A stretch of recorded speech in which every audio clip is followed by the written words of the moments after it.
Hey, how is everybody? We are back with another stream. Alright, this whole week has been, to be very transparent with you, very weird. I don't have meetings that often, and when I do, they throw me off. I guess we had a meeting today. Sort of, an appointment. Still, something about face-to-face contact with someone I don't see on the regular. Ah, that's a lie. I was gonna be lazy before that. Totally real. Anywho, we're back. Gotta figure out what we're doing today.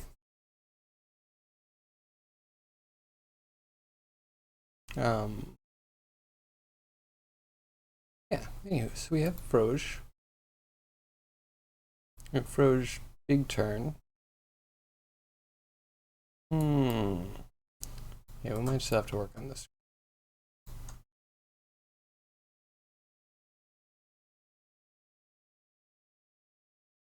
Yeah, kind of ready to move on for now, though.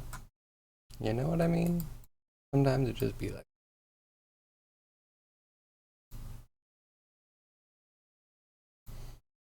I don't feel like we're so deep, and I don't want to get too deep into the. I'm not trying to make a full automation suite, you know? Because that's a lot. So, instead, we had some other stuff that we wanted, other animations. I guess there's always a chance we do go into Blender. We might, even though it totally betrayed us yesterday.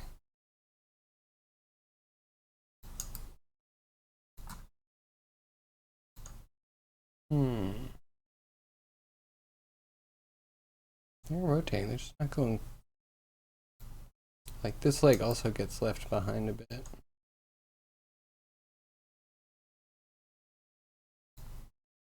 Do you want to ignore this? There could be reasons for the radius not being quite aligned with the angle. Also, like a possibility we should have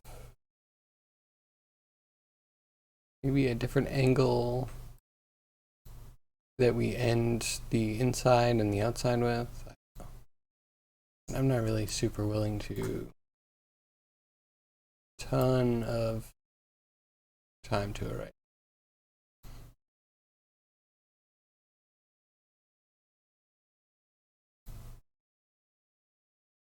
Okay. This, and we just came from 160, 175. We'll mark it down, avoid it.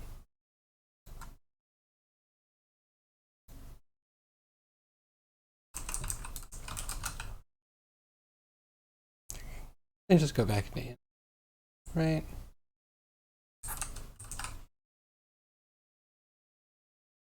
The next one's gonna be one.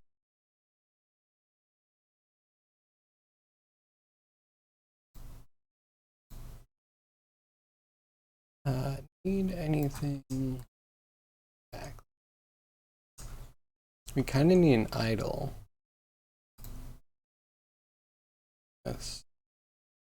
Animation tool get us an idle out of.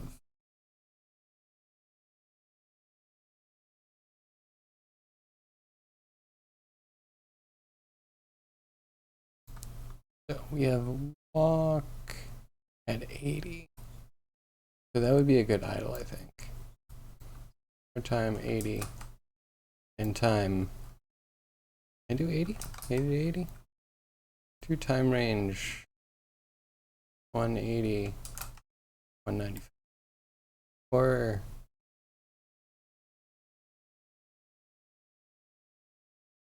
I don't know if I want it that long.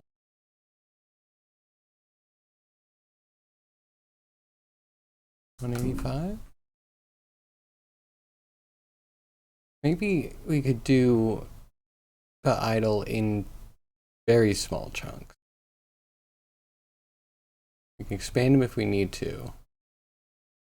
But yeah, then we can just randomize between doing like an idle, like we'll have a base default idle, and maybe having an ILIC that happens not very often, maybe like a croak, neck expand, you know what I mean? Something like that. So let's just start with this.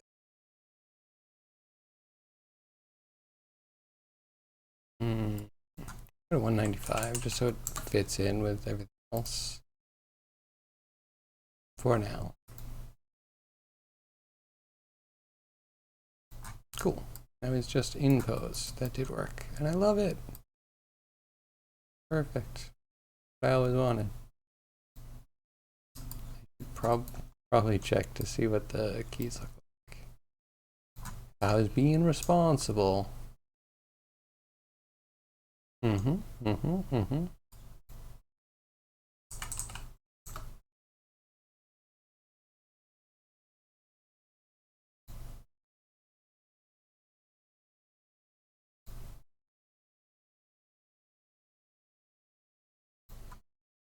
194 to do it.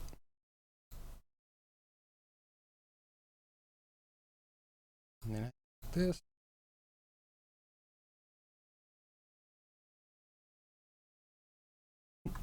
That's funny. Let's grab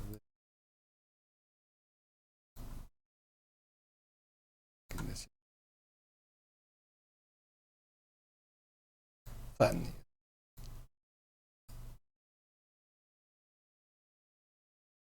Oh, is this?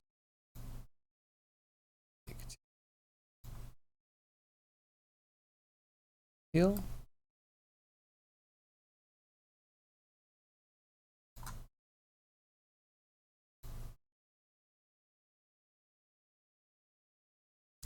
You need to be. That's that.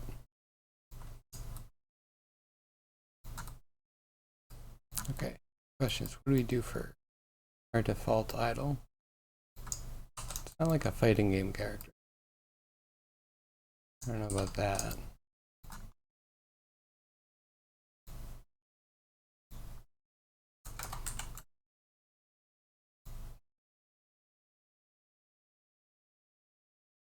Tiny amounts. Tiny amounts.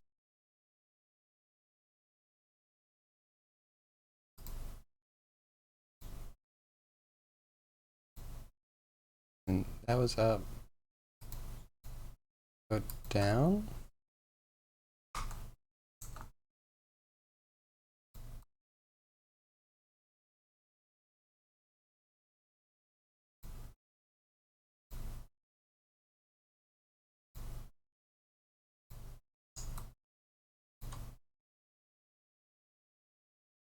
Okay. It's not completely still.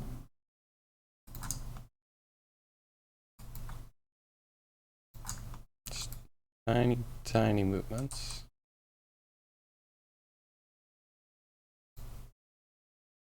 Keyed right here.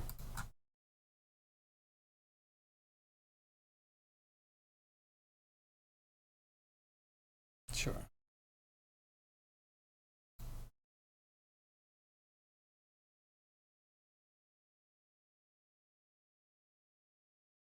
That seems a bit high, but with it for now.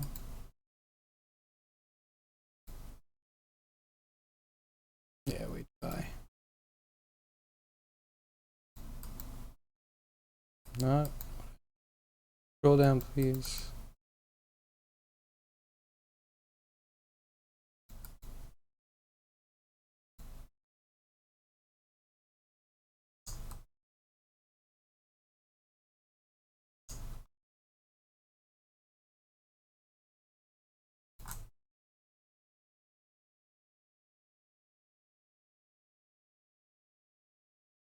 Okay. All around. Come on, move up. Oh, thank you, sir. Yeah, so the script's not perfect, but it actually got decent results. I can make that available if you're interested.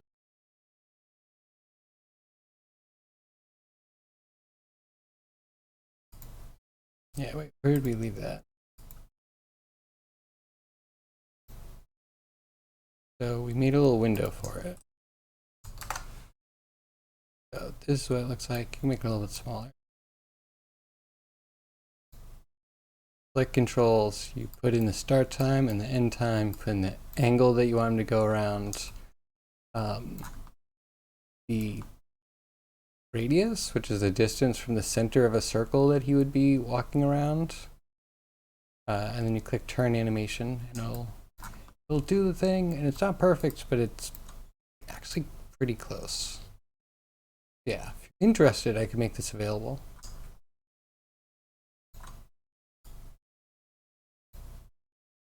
Put that up on the Discord.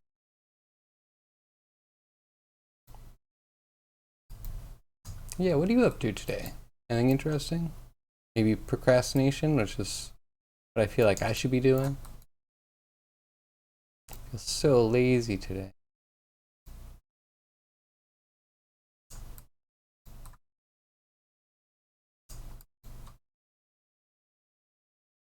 Nice. Word of the day is animate. Perfect. Not sure what you could do with it. You haven't animated in years, but it's pretty cool. More procrastination. Nice.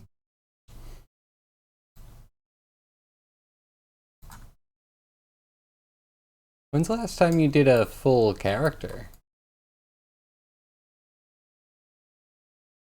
So, I mean, you can whip up a sculpt in no time, from what I've seen.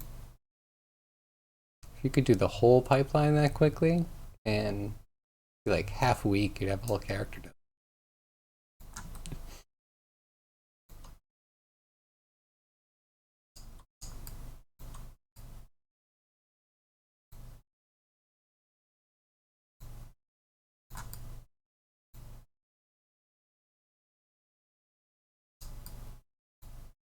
Hmm.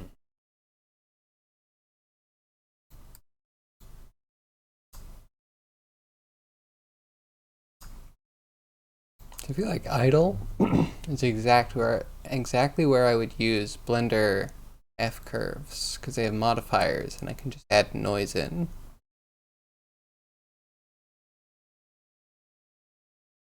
Most of the sculpts you did were never really finished. I mean, that's fair. How finished they need to be though, right? Once you throw a texture on it, you bake all that stuff down. Be surprised. Lots of unfinished files scattered around your hard drives. A lot of them you forgot about. That's fair. Yeah, I did that for a while. I don't know, something clicked. And I was like, I'm just gonna try and constantly bring things through. There's a couple things I've made already this year that I've left by the wayside. We'll go back to them, hopefully, maybe. Yeah, I try to push at least a few through the pipeline each year. If I can get one a month, that would be amazing.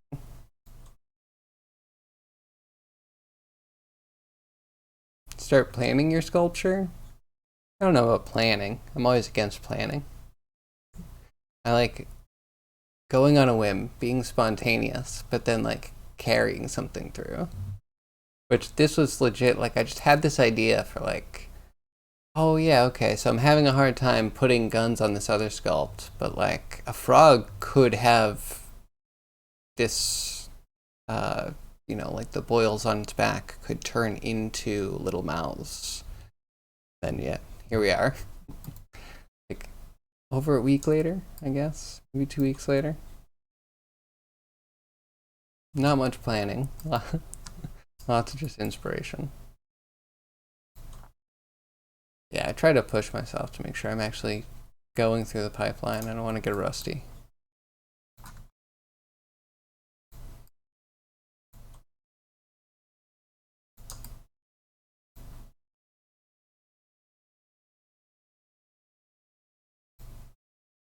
Okay, so you only get rotate.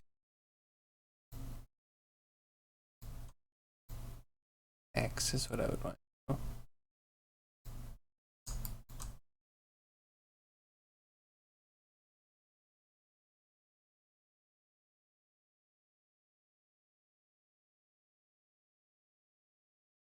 Sure.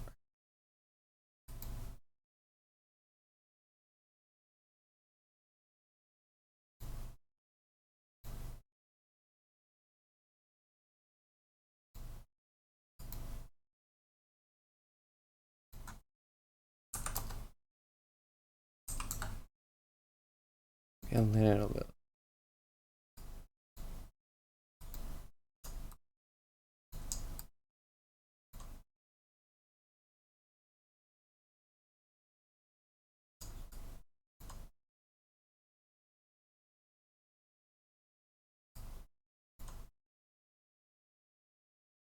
Yeah. I mean, like, animals are masters of being still, right? We just need to, like, make sure it's not a statue. If you really look, you can kind of see it moving in places.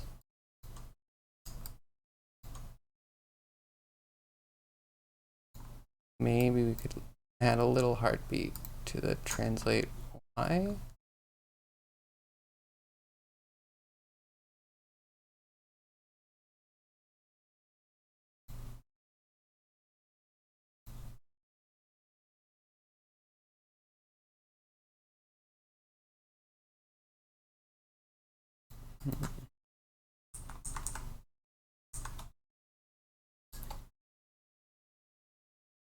Nope, that was too much.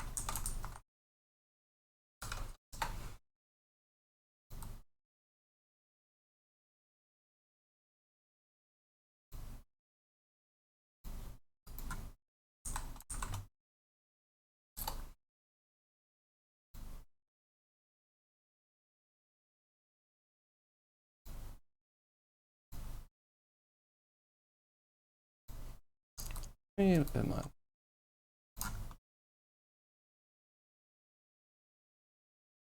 You always wanted to make your own game or film, but got stuck sculpting in ZBrush mostly for the past 15 years. A little bit of Maya, some Substance Painter.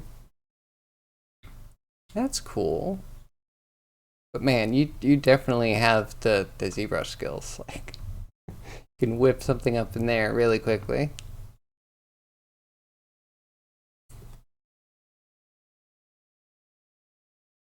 You should try a challenge and just see whatever's more comfortable for you. Like, how quickly you can put together a scene that you don't totally hate, or maybe like what a scene would look like if you put a solid week into it, or I don't know how you work, maybe like 100 hours. That is a lot, but definitely sunk more than that into like Skyrim when that released.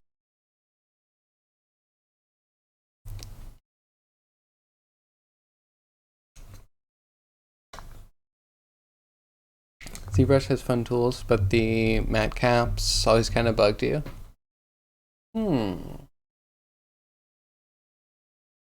Okay. But yeah, I guess you'd have to figure out where you're gonna render, because that would depend. That would determine what you're doing with the sculpt. Like, can you do UVs in ZBrush? Or does ZBrush have some magic where you're just painting on pixels? Because I could imagine that.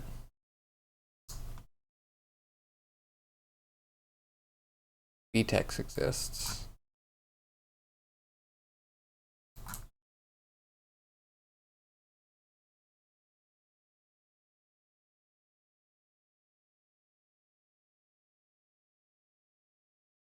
Kinda can do UVs. It's an auto UV thing that doesn't work all that great. Okay. I would see where that would kind of throw a wrench in the gears. Yeah, I wouldn't have super confidence in the texture unless the UVs were done. Or you bake it.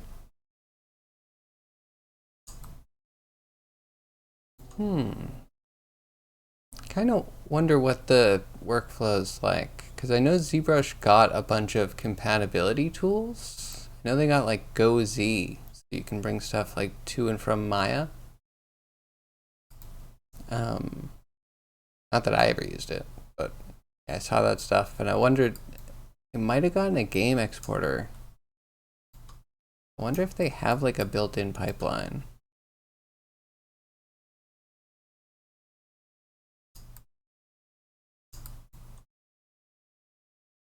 Okay, well, I like that. And game exporter.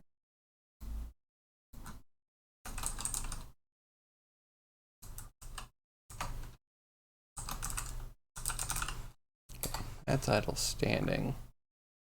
The other idle we have is, I think, for the hop pose.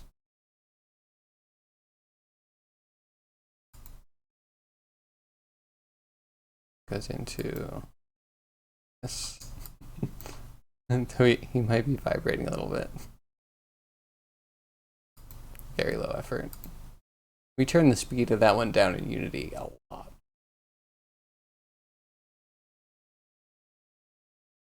You get polypaint, which is just coloring each polygon.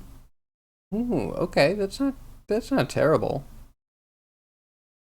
There's a way to render polypaint in Arnold in Maya. Okay, that's not bad. So you might even be able to skip a whole step of the pipeline if you're just doing a render.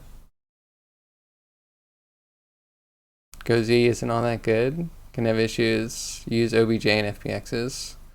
You know, I can't disagree. I don't love most of the plugins.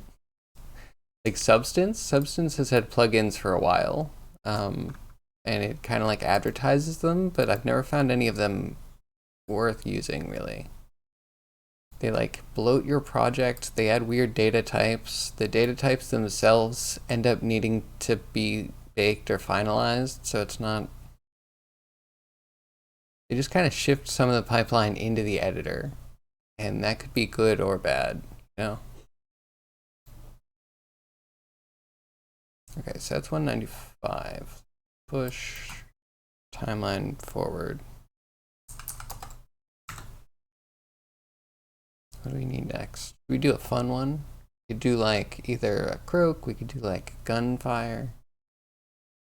Do gunfire, or at least release the guns.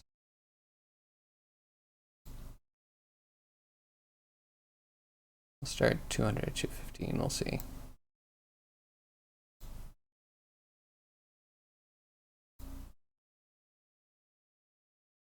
And then 2 time range, 200.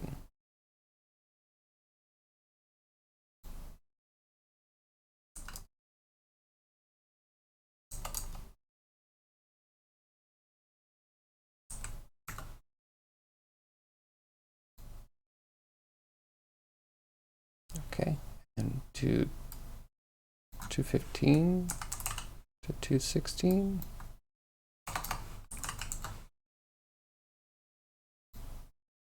That does 215 for us. Good.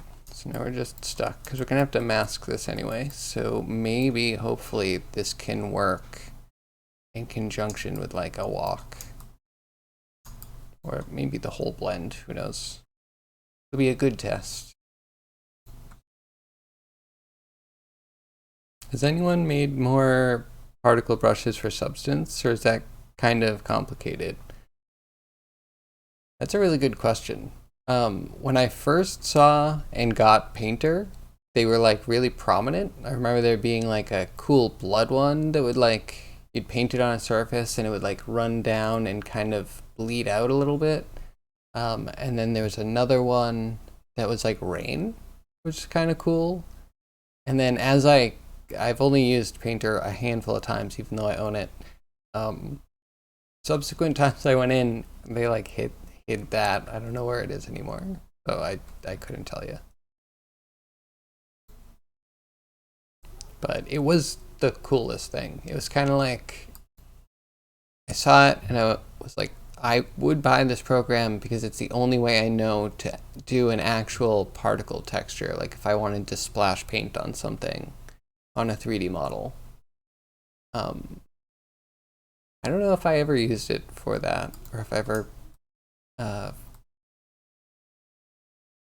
it ended up just crashing a lot. Maybe I need a better GPU for it.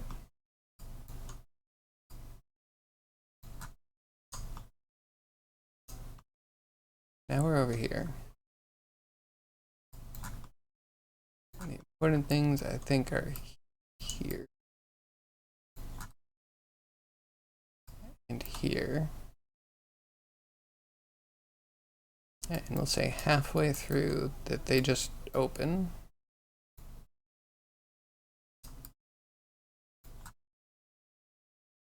And nope, this is the wrong one. That one.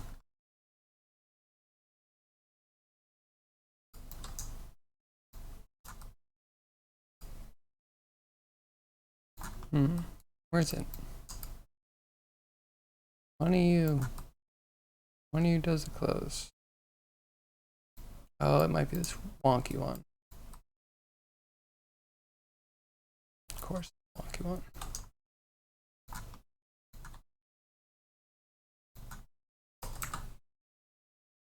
Open them, key them, and see how that looks.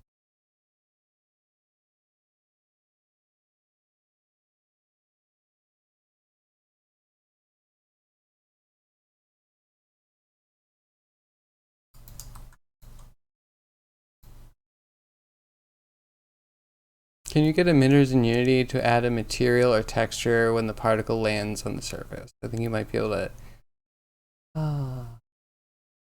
Yeah. Okay, so yeah, if we walk through this, particles can have an on collision, and you can write a function for that on collision.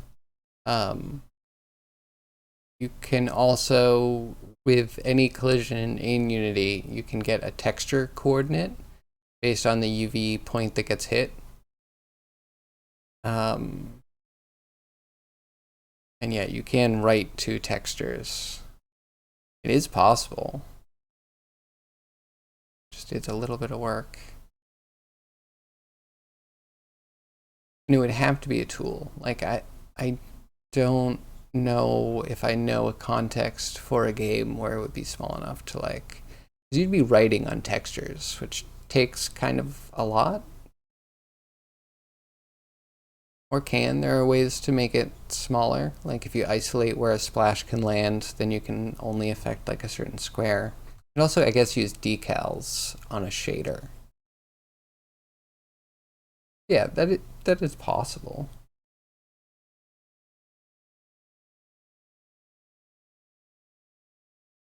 Yeah, you know, I bet that is what they kind of did in like Mass Effect. Not that that was done in Unity, but something like that, where they splash blood on your texture and leave the decal on for a while. I remember that being the coolest thing. I mean, it looked a little awkward. People like having full conversations with you while you're like, you know, you probably can't see, you have like blood across your eyes.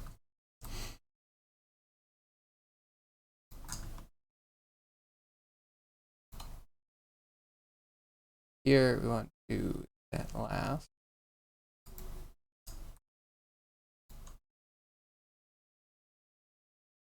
Stay open.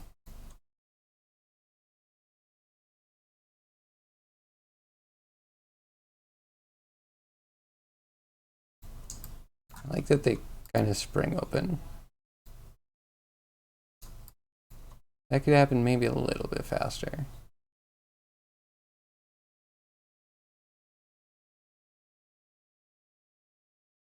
Then we have to roll the tongue out. The tongue gun. Actually, we can do that really easily. Here, our rig control window.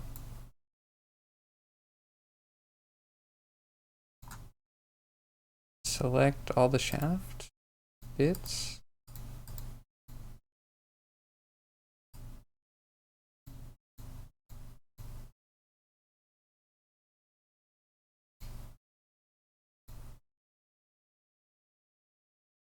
Key those there, and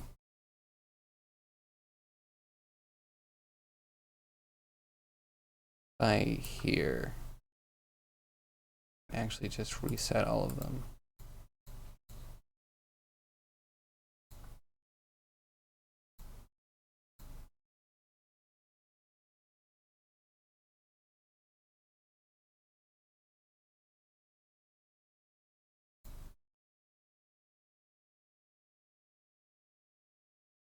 And then by here, let's try setting to last keyframe. It's going to take a second. Painful but possible? Maybe not even that painful. Just a little bit of a process. Yeah, everything's doable in Unity. Just I already have like a laundry list of stuff that I want to do in Unity. That flops way more than I was expecting. I swear I didn't do that on purpose.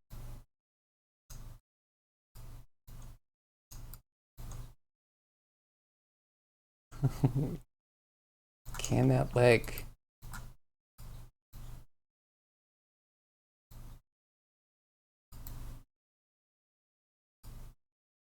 There we go.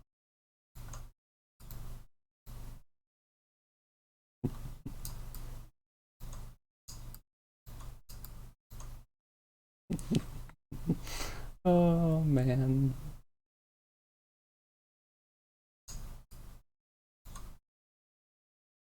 So good. So then we'll have one where it actually fires, and then maybe we'll reverse this. What does it look like in reverse?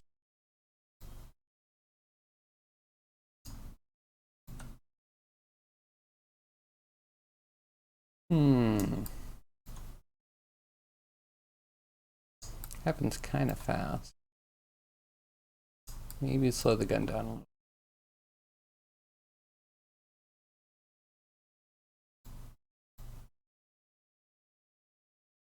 But how it appears is really good. Frog is trippy, isn't it though? And I don't know if all artists can't quite think through their projects, but like definitely didn't plan to be exactly here. You know what I mean? I wound up here. I'm happy with what I have. But I was not like, aha, this is exactly how it's going to animate. Nope.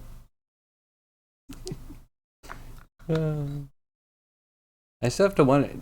Do I want it to flip up? We can also have it scrunch. Or we can pull the whole thing in and out.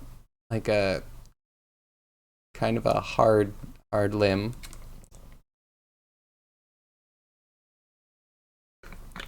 I don't know if we should have it stiff or floppy.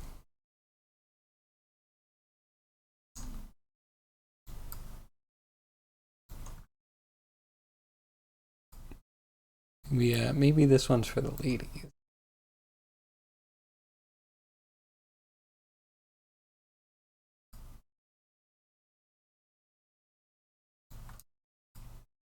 You know, we could do another one.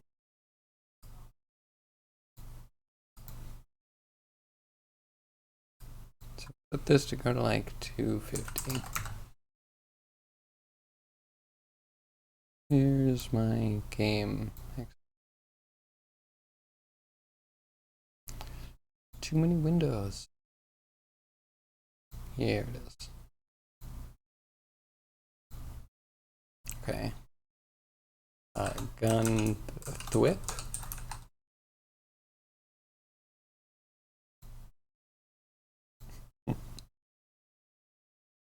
Good. And then we'll go to 220. And let's copy paste the same thing and then do like a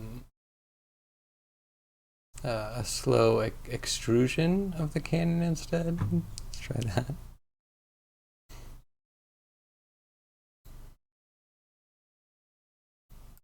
Okay, we need to get 20 to 215 copied to 20.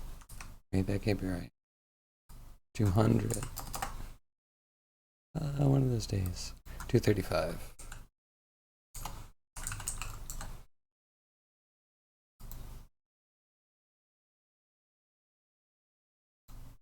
Okay, now we can.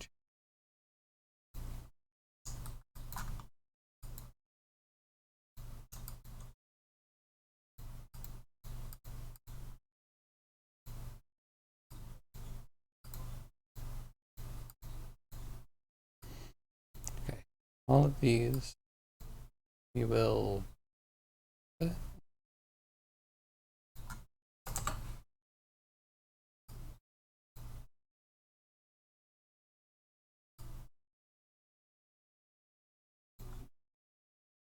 And all of you 0.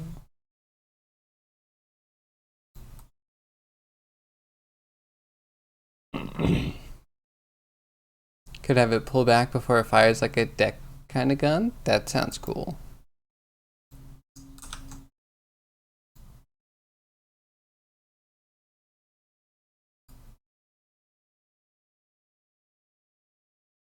This is a short one.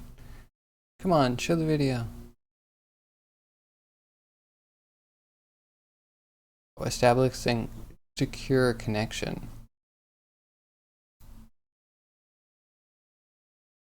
Okay, okay. Resolution. That's interesting. Wait a second. Playback speed 0.25.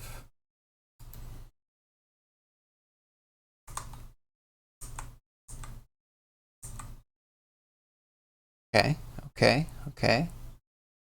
Yeah, it does a good retract, like pretty much the length of the sheath. I don't know if that's actually called the sheath, but you know, and pushing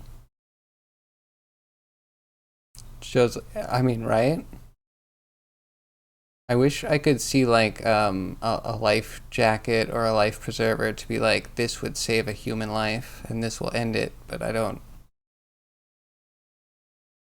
Because I'm kind of assuming like, is this not massive? I feel like even just getting hit by one of the ejecting shells would be horrible.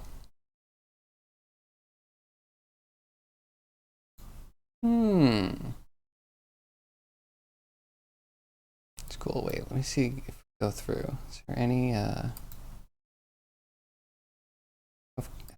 you know, of course, military vehicles, they keep everything really secure.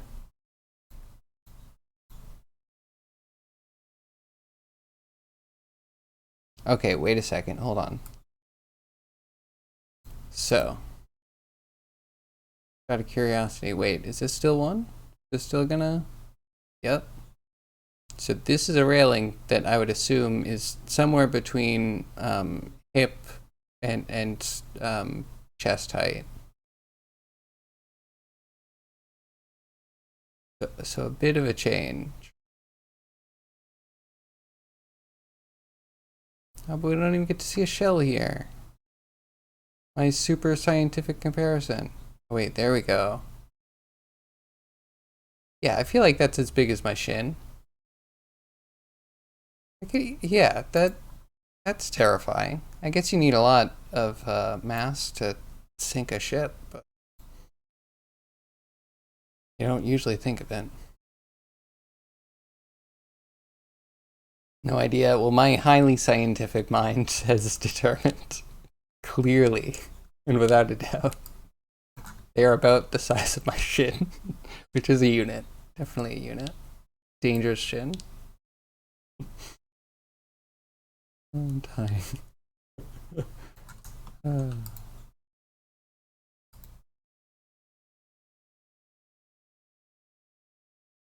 Yeah, let's see. Maybe they could contract beforehand. Or do they lengthen and then contract? Hmm.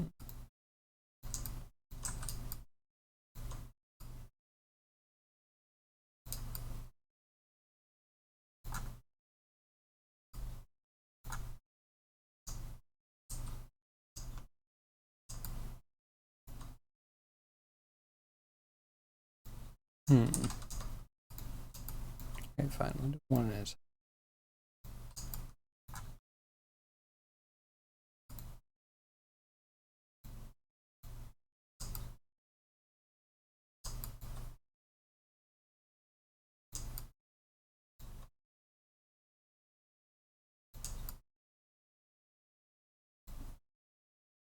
Interesting.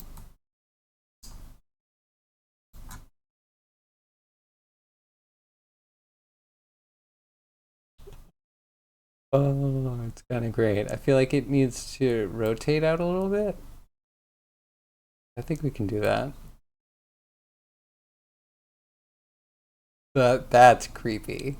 That is, I kind of love it. Bringing a little inorganicness to the whole situation.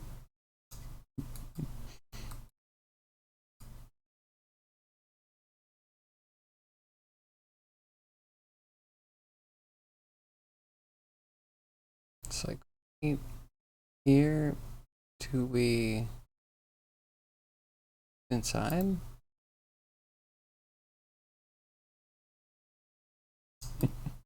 So much better.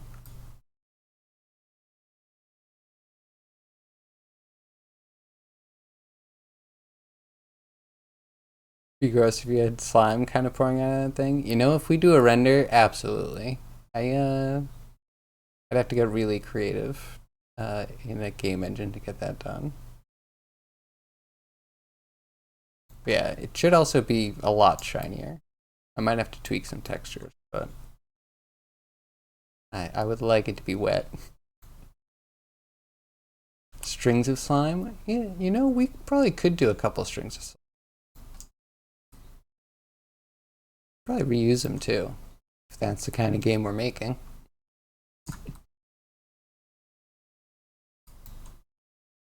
I'm not against it.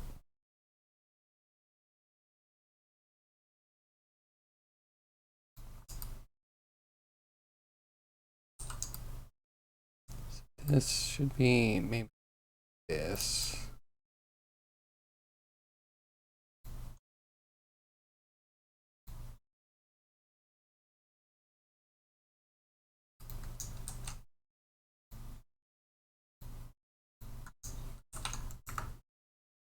There. Oh, that's cool. Okay, yeah, yeah. It kind of lifts up with it. Need to fix this one.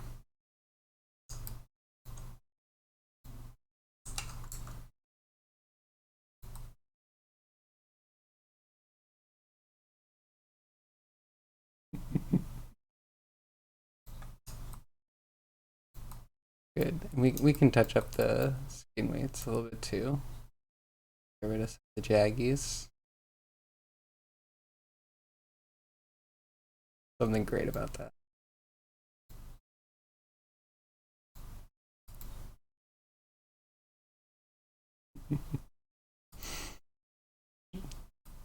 I love it.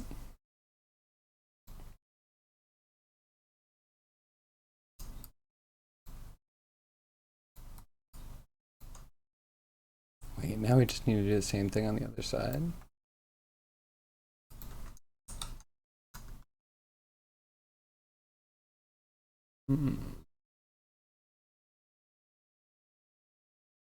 Kind of lazy to copy from and to. Too many variables, it's a pain in the butt. Even if I make an interface, which I have, it's still a little bit more than I wanted to.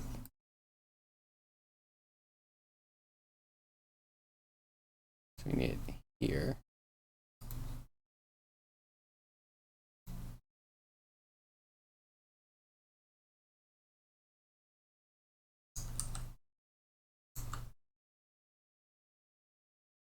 Is that the wrong one? It's supposed to be Z.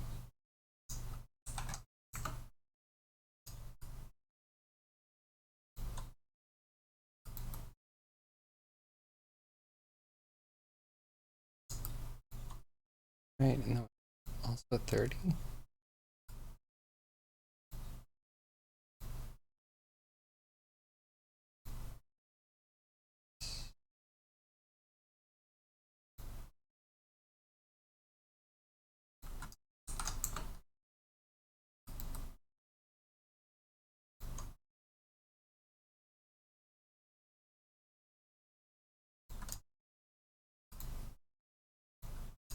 Okay.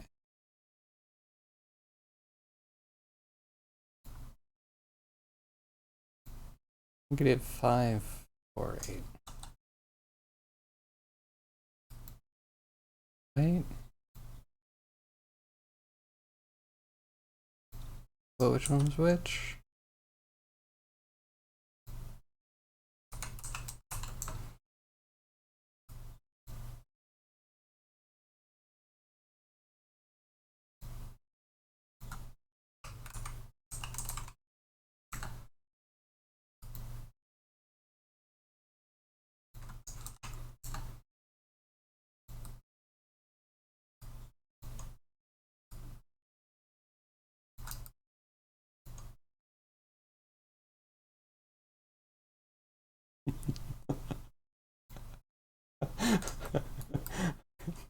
Something about that. Not sure if you've seen this fungi. It's one of the fastest things on the planet. Ooh. I love the education that I get here.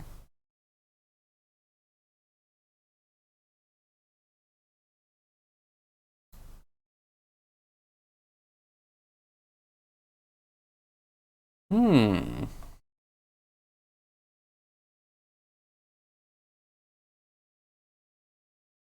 All right, humans, get out of my shot.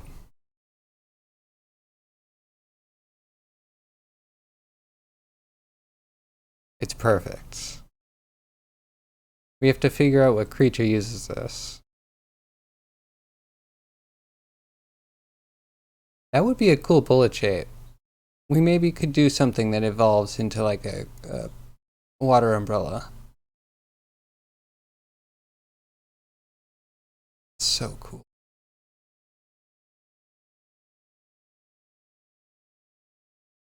Hmm.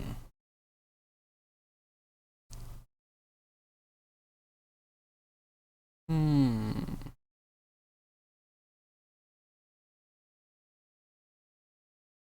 So yeah, maybe we can do just like a clear bulb with a thing on it, and we can try and do that. That'd be cool.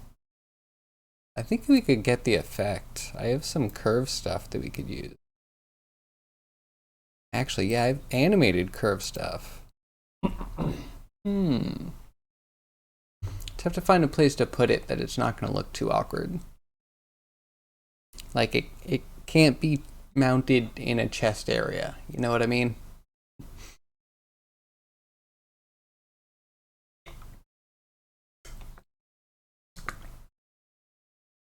But yeah, we could figure that out. Also, uh, yeah, so we could try and use that bullet here. I was thinking of my next thing that I want to do because I had a small spark of inspiration. Hopefully, it's enough to bring it into life. But what if we made a jet jaguar? A jaguar made out of stone. And we can do some of the polish, we could do some of the rough. I was thinking that. And that, maybe it could be easy. It could just like spit out parts of it itself or something. We could also use polished bits to like designate like joints or like where the guns are. I feel like there's something there.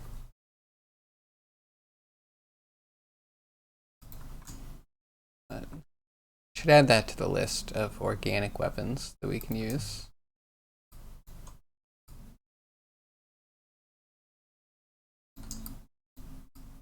I think I like this.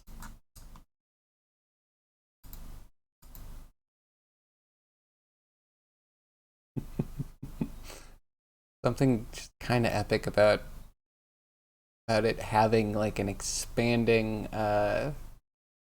neck, something like behind its head that's just like, I don't know, something very fireworky about it. Could be a boss. Imagine it coming out and just like shooting off like fireworks to announce its presence. Oh, and it can have a big roar ribbit. Oh, it could be a thing. I guess, yeah, we could do water fireworks. I wonder if we could make an effect that looks like, you know, water kind of carries light. Of course it's magic. Like, how is this not a magic animal? Quite a magical beast, I would say. Oh, I'm intrigued. Gravity Golem. A rock giant held together by gravity. It can extend its body and limbs and launch rocks at the player. That would be cool.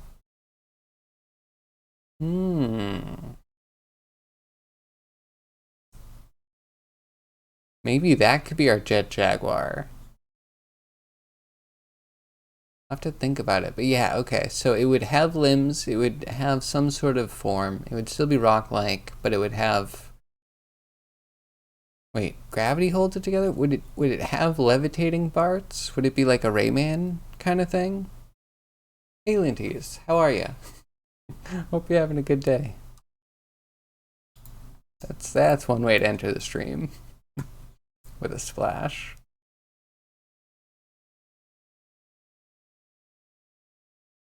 No, some spiders and lizards have detachable limbs that can grow back. If they had like water pressure that would fire their limb, like a spear or javelin.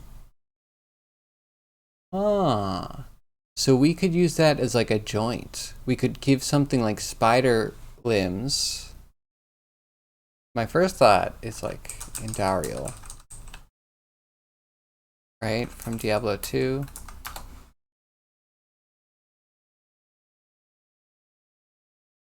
I need real Andariel because I don't know anyone that's gotten banned for real sprite of Diablo 2 Andariel.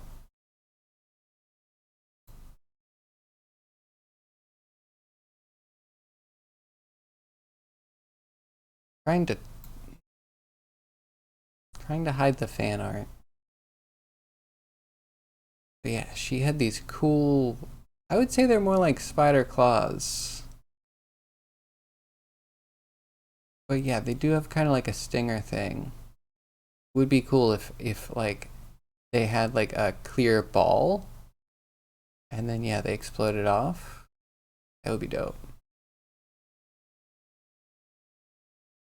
I'm always wondering how close I can walk to copying some Diablo 2 stuff. I know I want to have a goat man, so you know, I have to fight over that, but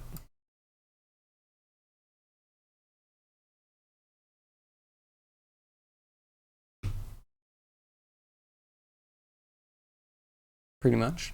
Sounds cool. Would the rock monsters merge together if they got close to their vortexes? I wasn't thinking vortexes, but it could be interesting. It could also be a nightmare to balance. But it's not the first nightmare that I've pondered. There's something in Dungeons and Dragons called a shocker lizard. Mostly harmless, right? Size of a cat, shoots a little bit of electricity. But I guess when they get together, they create like a field in the air, and I guess their static adds together to the electricity attacks that they're all making. What a nightmare. So cool. And I was thinking, like, how could I not have a shocker lizard? We're really thinking about trying to get whatever ranged creatures we can from D&D. Shocker lizard has to be on there. There's only so many things that don't have a breath weapon that still attack from range.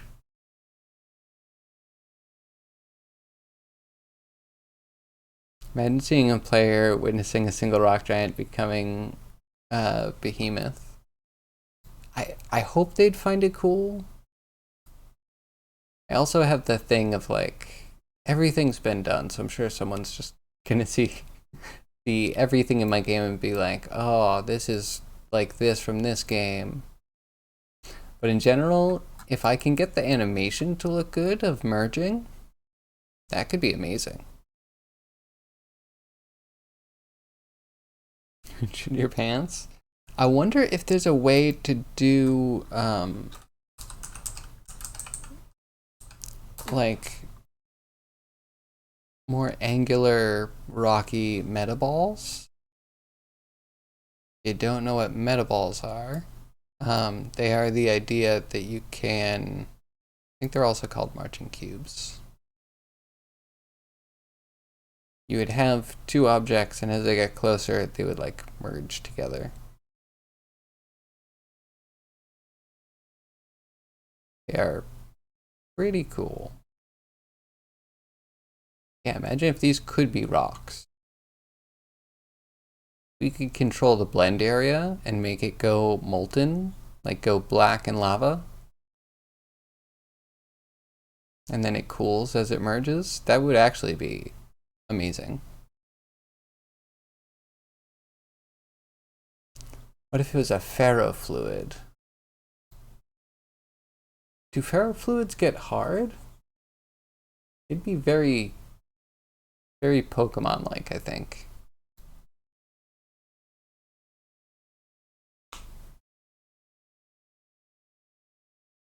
I have to put that in the prone to seizures warning before the game loads. Game may make you shit your pants. I mean, yeah. Do not play this game in public. You may poop yourself.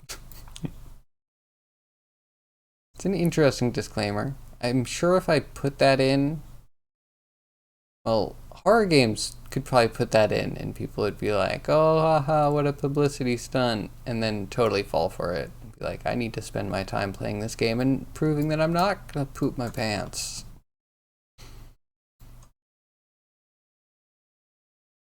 Games come with a box of diapers. So there was one enemy that we have, and I don't know if it's quite done yet, but it peels its face back. I feel like that might give some people nightmares. There might be a couple more we do in that vein. Maybe not face peel back, because that's too obvious, but I was thinking like, kind of like how we have the gun reveal here, but like if we had a cow and we had like a skin peel back on the side and big guns came out. Like bony organic guns come out from like the meat curtains that roll up, you know? Maybe. But it also might be too morbid. We'll see what happens. I'm digging the frog. I'm gonna make sure it fits with stuff. Boss. The danger ability. Being able to summon any enemy in the game excluding certain bosses. Imagine that as a secret boss fight. That could be cool. We could definitely do something where you could... Well, no, we can't just summon anything. I kind of wanted to have underwater be like a real thing, like a real place you could be and spend time, and there's decent amounts of content, and I think all of the enemies there would feel very different, or like a majority. Like a lot of them are going to be flying under the water's surface with a couple of crabs maybe on the bottom, maybe some like octopus, you know, a couple bottom feeder-y things. Yeah, those we might need to keep underwater. Unless we have an underwater area that could spawn everything. Oh, we can think about that.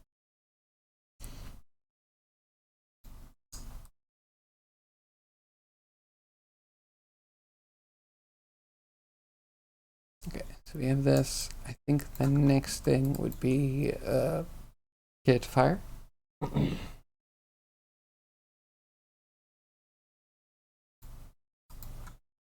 This is like gun prep. Like the thwip, but it's not. Love it.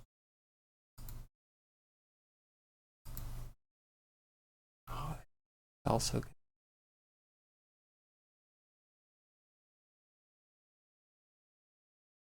So I guess we could do this one also with a scrunch, or maybe we leave the whole scrunch for the firing section.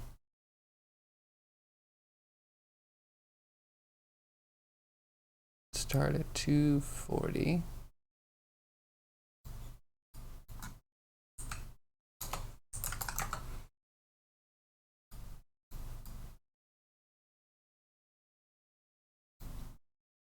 Cool.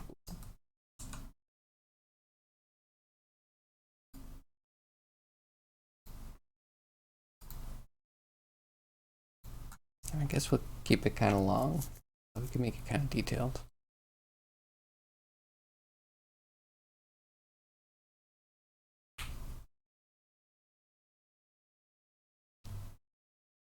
Maybe there could be an enemy that could summon other enemies. Like, you have to get a good theme for it.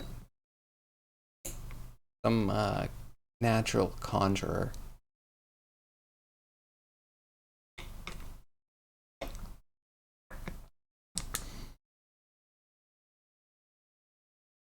Maybe it would be like a fae. I feel like fairies are conjurers, right? They're also enchanters, but I feel like they summon nature all the time. So this will be fire, gun, hell? I think we should separate them, I think. A chance maybe we could break them and then they shouldn't synced. Oh man, I'm just thinking we have to do a limp too. Limps are hard. My animation skills are not quite there.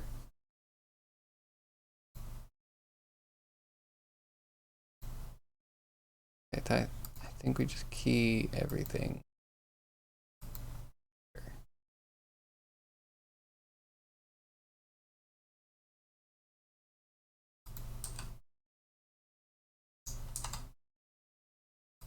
Almost everything. I don't know if we need.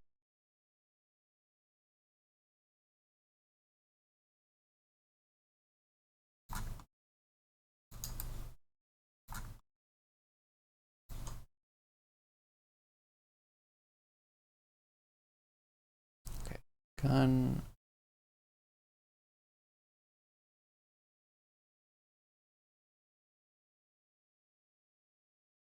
I wonder if that's a bad idea, actually. Just like if we're layering animations, it's gonna be bad to have stray keys. Or we're gonna have to like mask really tightly just the joints that are affected by each animation.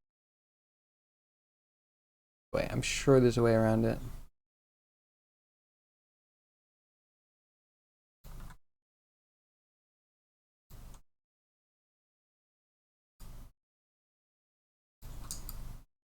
Okay, so left gun.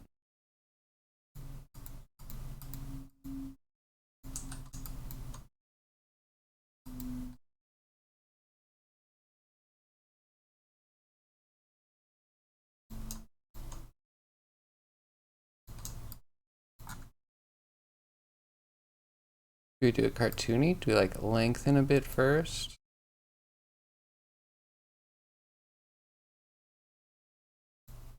And the base probably shouldn't touch so we can aim that.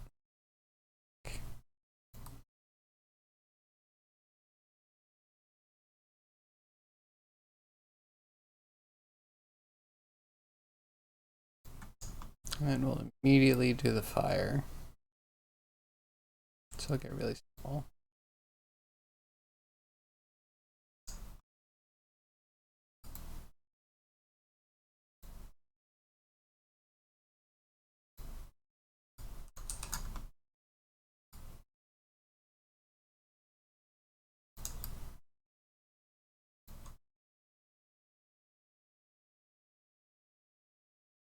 Something like that.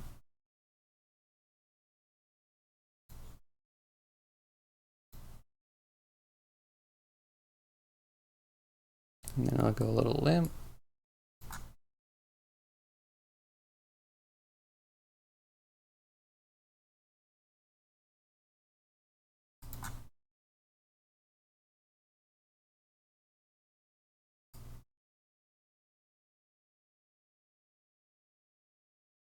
Yeah, and then by here we just zero everything out.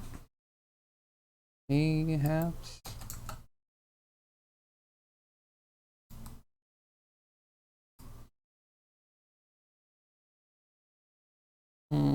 I think we need more recovery. But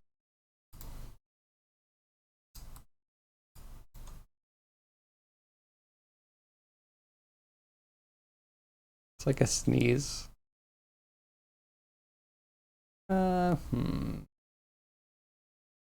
might rotate up a little bit too high.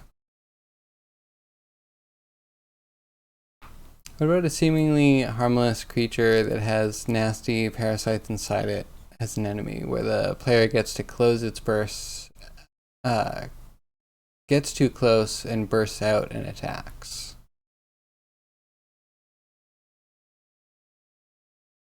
I'm, maybe. Maybe. It's like, I think a lot of the combat should feel a bit like Mech Warrior. And there's not a lot of, like, get close to something or melee things in general. Like, there's closing in a bit, there's skirmish range. But, like, if everything's goal is just to get close to you, I think it forces certain gameplay styles.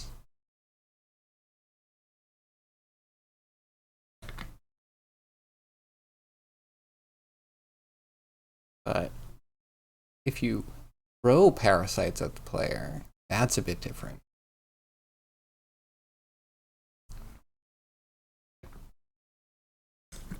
Yeah, I realize also that I might have boxed myself into kind of a weird area where it's kind of like void of a lot of like melee stuff, and I'm putting range stuff on creatures, and creatures usually don't have a lot of ranged attacks. So I have no idea how the game's going to turn out. I don't know how weird or awkward it's going to be, but I feel like I just have to try.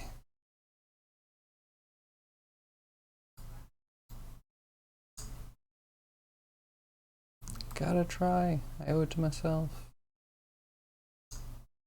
And yeah, melee is the thing that is the most problematic in Diablo 2. It's the thing that gets imbalanced pretty quickly.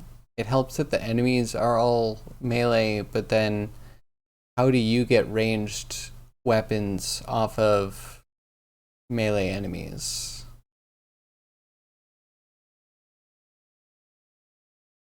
Also, I don't know. I worked on one game that really polarized me. I really hate games that are like everything's melee, like zombies. I hate zombies. I blatantly, absolutely dislike anything to do with zombies. I have a gun. They're going to walk at me slowly. I have to shoot the closest one or the fastest one to make sure it doesn't get to me. I hate it. It's just so like, okay, let me just spin in circles and look at the closest one or the one that's running. I'm done. I'm done with it. I don't want it. And I think all melee ends up being shoot the closest thing in the head. So yeah, if I can avoid that, if I can add anything to game design in general, I'm going to try and do that.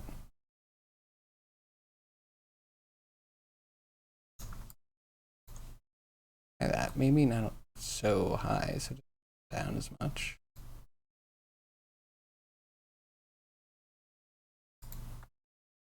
Probably just need to go up further.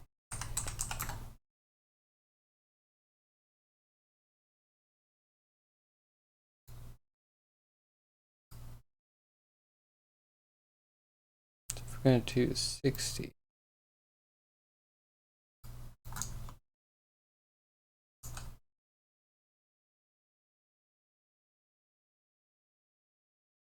I think game design skills also need a lot of work.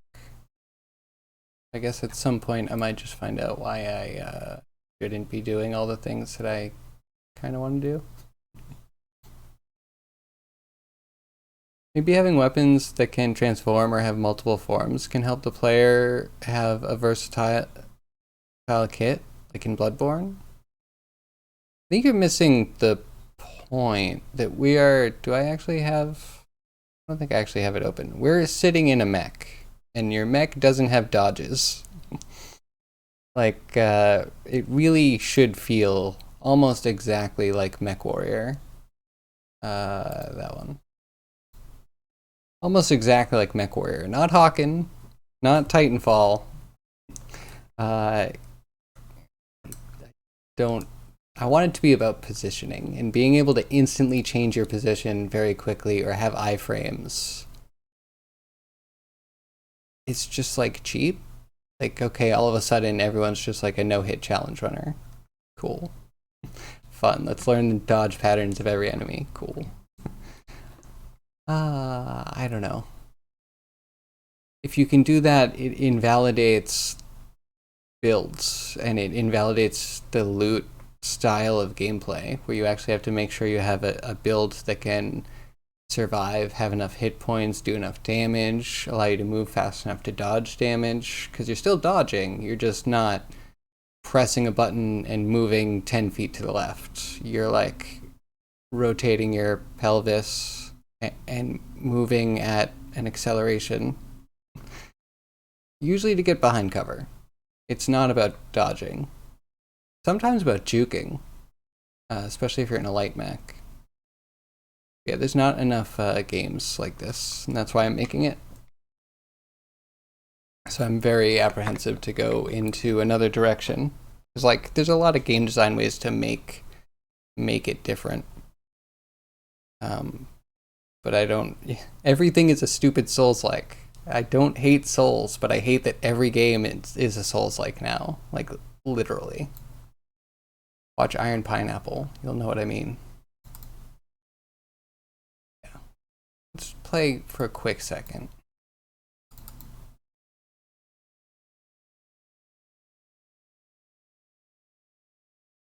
You have more experience in Soulsborne games and Medieval-esque games, so you're pretty new to MechWarrior stuff? Yeah. It's such an underappreciated, maybe not underappreciated, whatever. People that love it, love it. Most of the world doesn't really care. I find there's not enough. In fact, there's only really MechWarrior that plays like MechWarrior.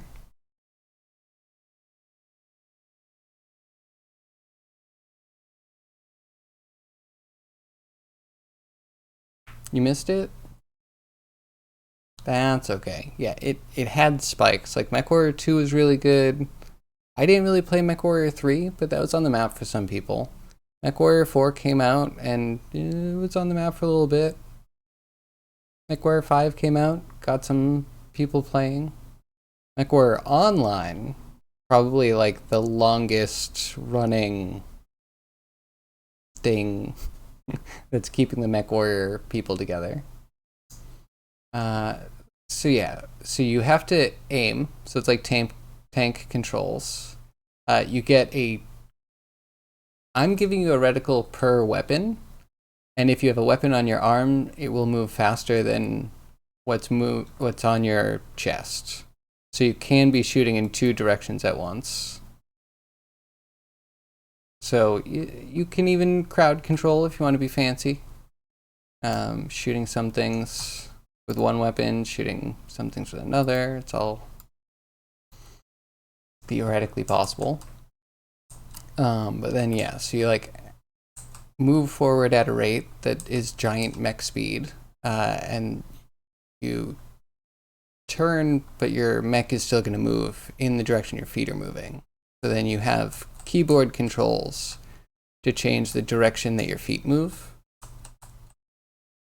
And then you always get to kind of control where you're aiming. And you do get jump jets, though I have them in kind of weak right now.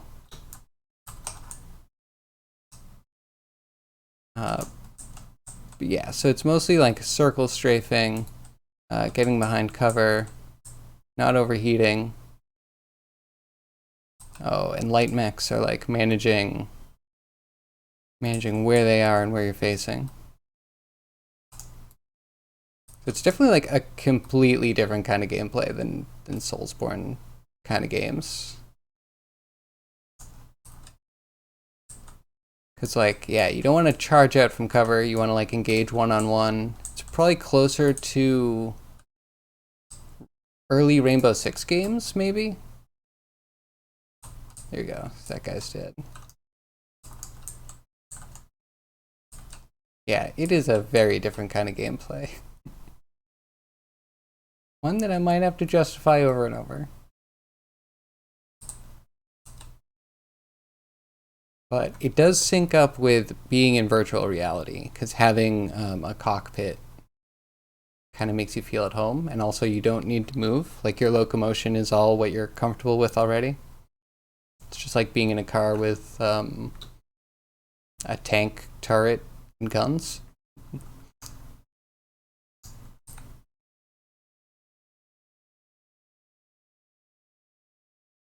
So yeah, it'll have a jetpack, and that'll give you upward thrust and a little bit of forward thrust.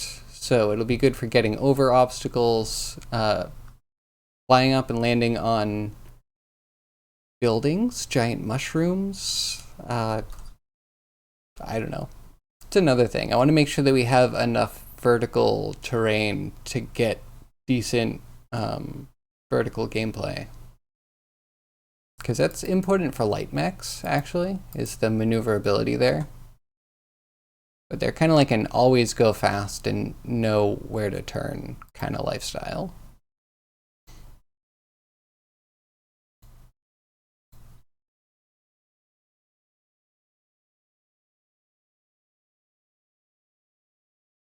Yeah, hopefully that'll be good. I legitimately think if I made another Souls-like, it would get some traction, but also, like, it wouldn't be able to be unique in any way, because it's just lost in a complete sea of Souls-likes.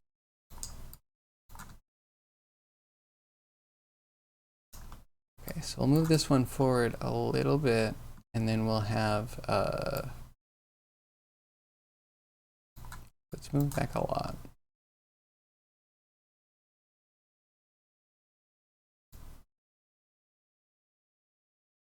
That way we can have this one go tape a little bit.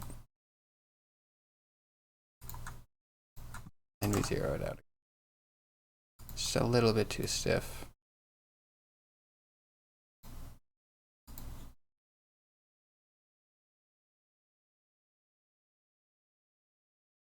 The bend is still a lot.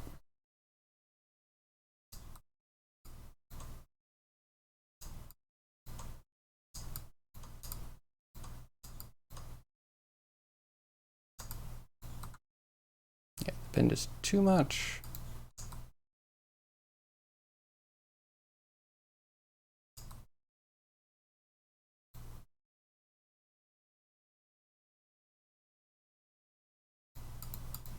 Rotate C.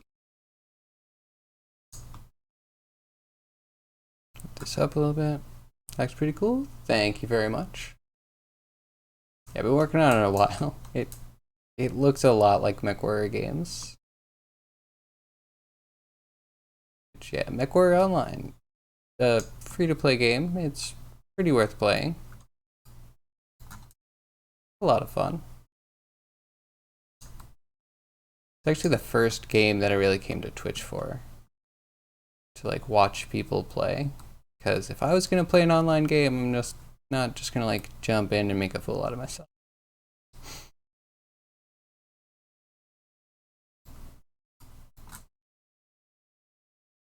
Then I realized everyone makes a fool out of themselves in that game. There's no winning. There's humiliation for all but the top 0.1%. And I don't know if they even play anymore.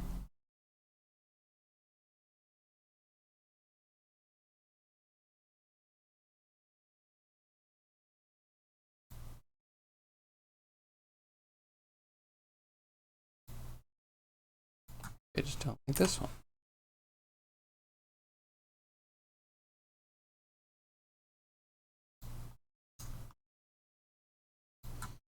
I don't like any of these.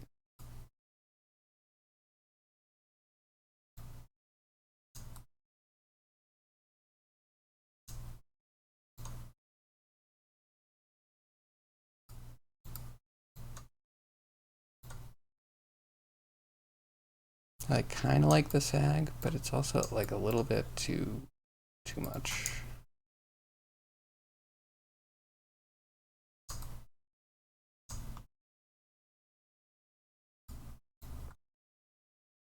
I feel like the Souls like actually does give a bunch of freedoms and whatnot in terms of how you can enact it.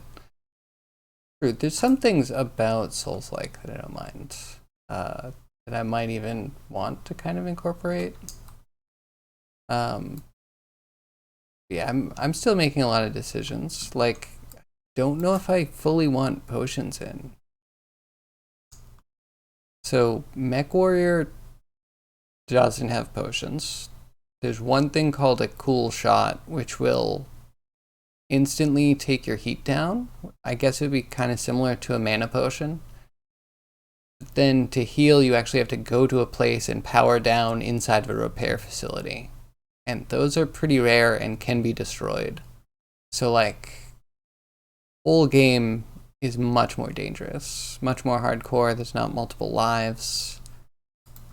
So I think it lends itself to being more of a roguelike or a roguelite. And I'm contemplating whether it should be a roguelite. You could unlock, like FTL, you could unlock new mechs to start new runs with. Could be interesting.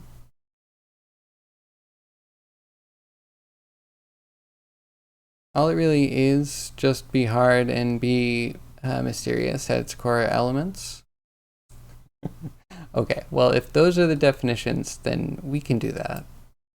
Yeah, MechWarrior has a difficulty to it.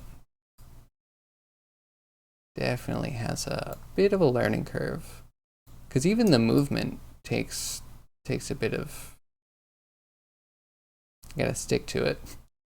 Get comfortable, like, turning with your left hand and that being different than looking around with your right. Oh man, and then once you get good, the key is like you turn to shoot things, and then as soon as you shoot all your shots, if you don't have a laser, which you need to focus on something, you turn away, and that way your enemy, all of the shots that they take while you're letting your weapons recycle are gonna hit like a specific part. You can also like twist, so when they're shooting you, it hits like all the parts and you spread the damage, but you don't want to like keep staring at them because they will shoot you in your most vulnerable part, like your CT. And that's the fastest way to kill you, is to like take your engine out. So it's interesting using your body that's holding your weapons as a shield, and as you shield, you lose your weapons. Like a balance there.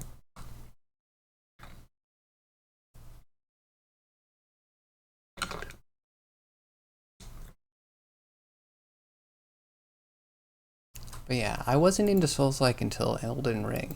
I'm sure like most people. Elden Ring, I've been rethinking a lot of things since then. I got really deep into the lore. I really appreciate what they did there. Kind of a Diablo 2 feel, where the lore's not totally spelled out. I know Diablo 3 is just like, let me vomit lore at you, whether you like it or not. But Diablo 2 is just like, you don't have to talk to anybody. But picking up unique items that have unique names, like, all of a sudden your mind knows a little bit more about the world.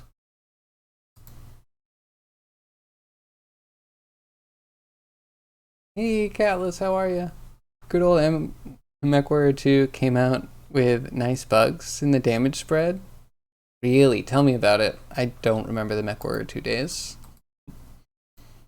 I got really heavy into it at 4. It was like Black Knight or whatever. I think I had a Black Knight on the cover. It was a good one. Hey, Cryogi, how are you? You have a name for him. Dong Toad. Oh, I love it. Is it throbby enough for you? I wonder if we could make it throb more. We probably could.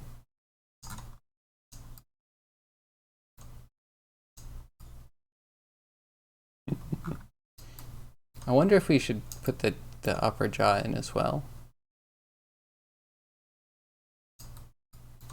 The more you move, the better sometimes, in certain situations.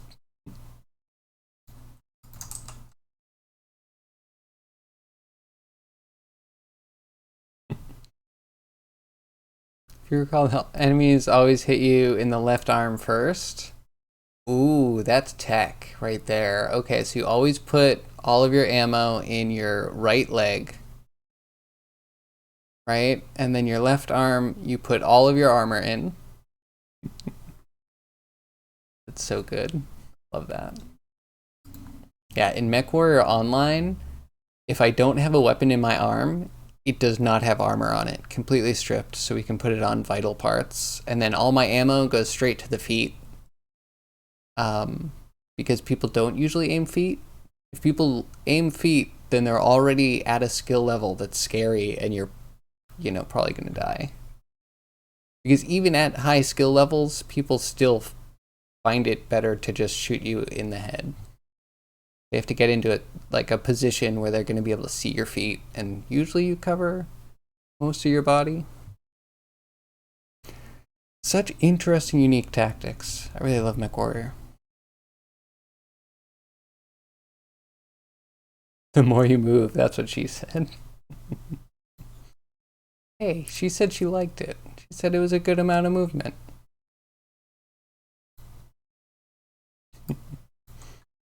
What's everyone up to today?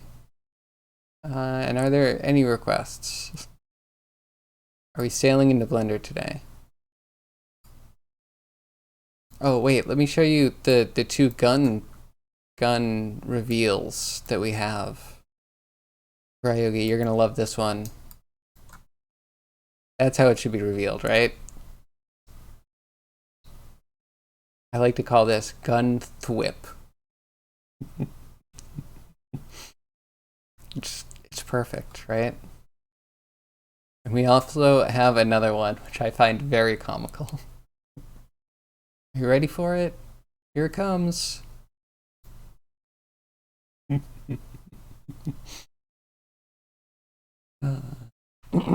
It emerges like some sort of space tech.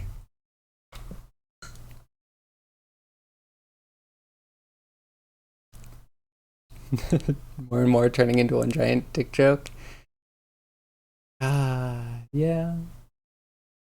That's fine. Once we get into the game and, you know what? No, it might not get better. Might not get better. I was gonna say it would be better once it's firing things at you and you find it a threat, but no, that's just gonna be a different type of joke. So wait, do you like the first one or the second one? Do you like the thwip or do you like the emerge?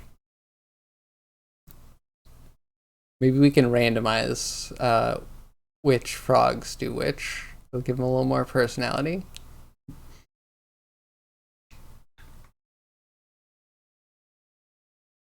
The mail brought you a new tablet today? So you're in the process of creating new excuses. Oh, okay. All right, legitimate. Horny toad. Man, we could make a horny toad. We could make this guy into a horny toad. We would need to flatten him a little bit and actually add like a spiky texture. Oh. At the amount of volleys that you probably already have, maybe you should do the horns for a horny toad. How many does it have? Like 100? Maybe I mean, you have verts there anyway, right? It'll be fine. The thwip is unimprovable? Wonderful. I like it. And eyes that squirt blood? I was thinking about that. It would be cool. I need to balance how many of these creatures we're just cutting the head off of. Because if half of the weapons in the game are just like you turning your mech into a chimera with like, a dragon head breathing fire for your right arm, and you have like, you know what I mean? Like one that has eyes that squirt blood for your left arm. More breath attacks, I'm sure. Some sort of like lightning horn. Um, like an acid vomit attack from something. We could put most of it in heads, and all of the things would be heads, but I don't want to be that game where you decapitate things. I want to dismember all the body. But yeah, that's definitely on there. So I'm like, wait, maybe if we have the eyes down the back or something, and then when it turns to the side, it can like broadside shot you. That'd be cool, right? All the eyes, they'll blink at you and squirt at you, and oh, they could all converge. It'd be so creepy.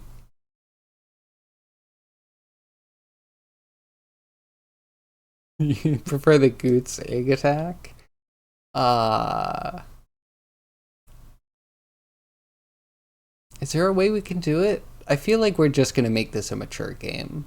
Like, there's not gonna be a single piece of actual pornography or purposefully suggestive human anatomy in it. You know what I mean? But still, somehow, we're gonna get like an adult-only rating.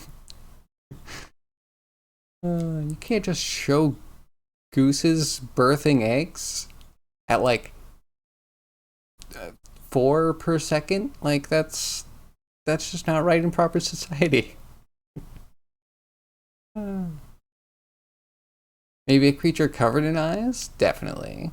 And the blood attack might be better than rays, because the rays are obvious. And if we're ever going to challenge WotC and make a beholder and just, get our cease and desist letter that we deserve because we're willing to put in the work, that's going to have eye lasers, right? Ray attacks. Go with that.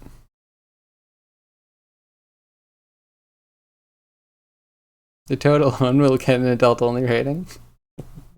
We're going to have to blur it if it goes to Japan. As soon as the mouth opens, it's just a pixelated blur inside. Hey, zombie, how are you today?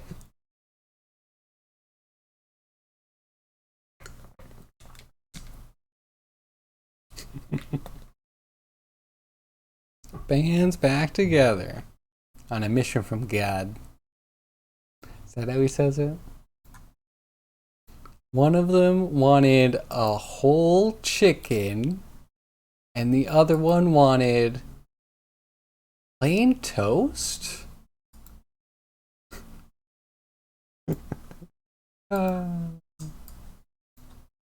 Anywho, yeah. So it also works in double. Sorry if I've been holding that back. Look at the majesty. Look at the glory. I feel like I need a different camera with a different field.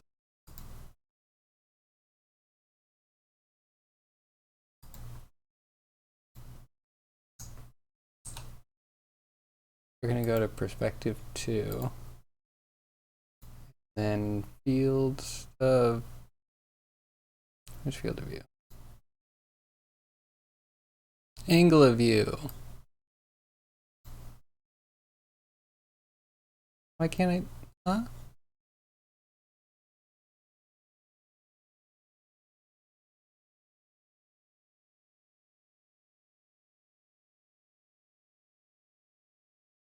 Need a lower focal length to a higher angle of view.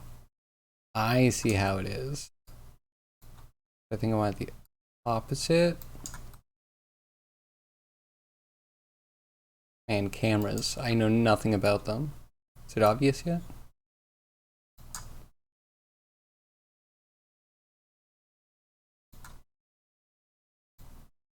There we go. That's an awkward camera to drive.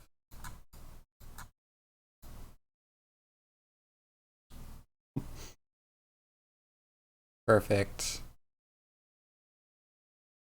Bow to frog.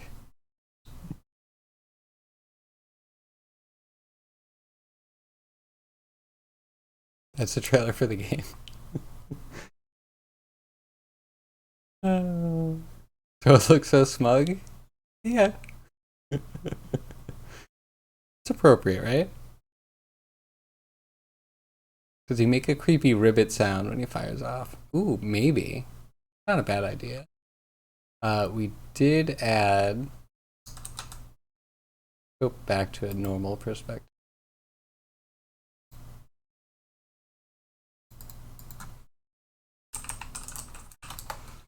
Right. Normal perspective. And... can expand his job. We need to do a little bit of weight painting to get it to look good. Yeah, ignore that. That's not the only one. We have others. Boop. And where are you? Boop.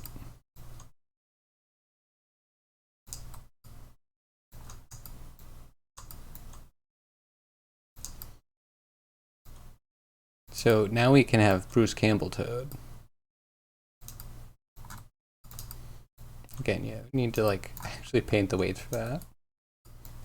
Oh wait, they scale too, I think. Oh, it's so good.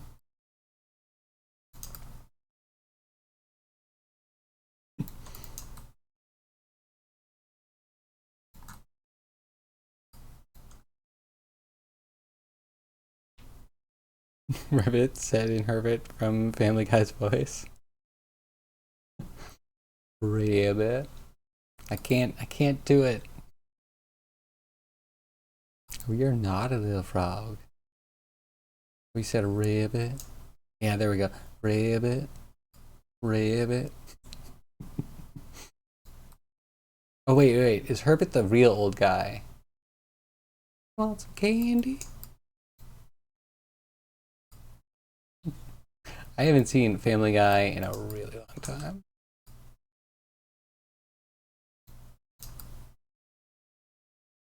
Oh, yeah, maybe it's a little ball sack. Maybe tiny bit scrotal. It snaps if I change the time.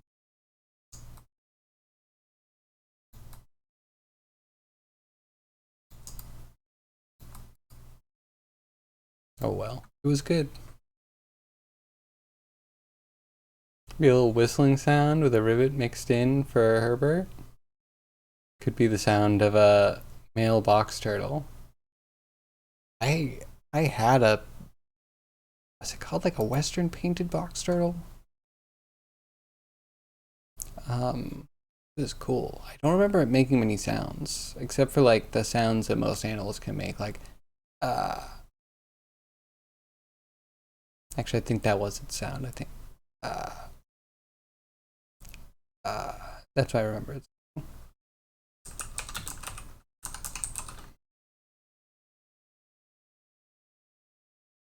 Specifically a male? You know, I don't remember if mine was male or not. Maybe I'm missing out on the cool sounding ones. If they have sexually dimorphic sounds.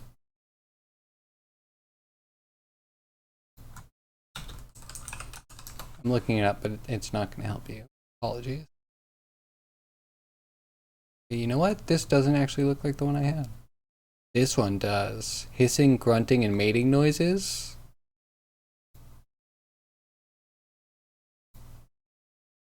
Clicked on a video to website, not YouTube. I feel afraid. There's like a million videos of turtles. Kind of great. Stop telling me to save money. I want to spend extra money on turtles, okay? Alright, just let me. I'm trying to find the one that the picture I clicked is of. This looks a lot like my...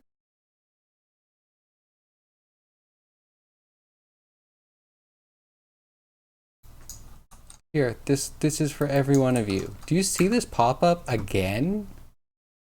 Wow. It's so cute. It's like a cat in a shell. Oh, I love it. Oh, I'm super nostalgic right now. This is not okay. Oh, We're getting that off. Yep. Check out the turtle sounds. They're wonderful.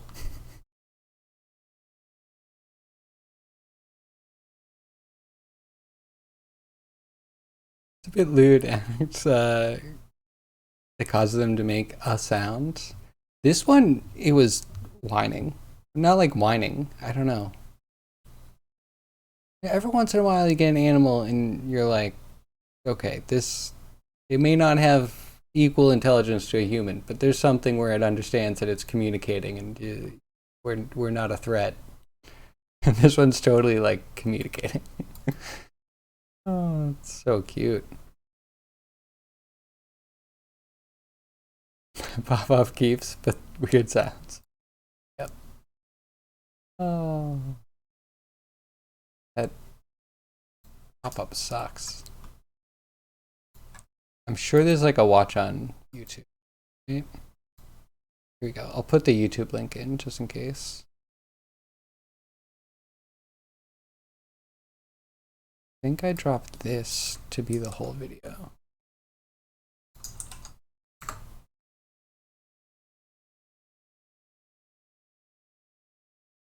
Oh my god, it acts just like my turtle.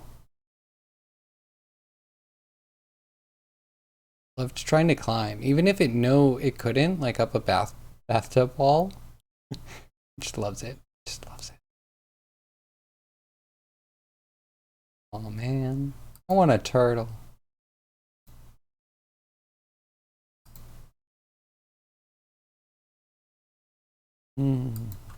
Someday, I need a pet. Taking pet donations, but not really. Please don't find out where I live. Okay, so yeah, we have our whip.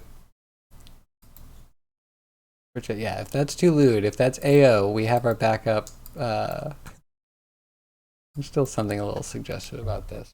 You know what? We'll keep it. Good.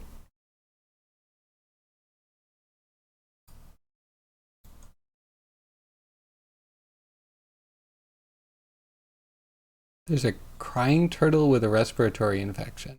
I don't want to hear that. That sounds horrible. And hopefully it's not.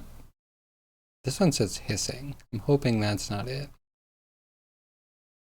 Oh, the crying. Okay, yeah, sorry. Not what I wanted to expose you guys to. Oh, I'm kind of curious. There's one grunting as it attempts to hide from a doge. But it is the doge.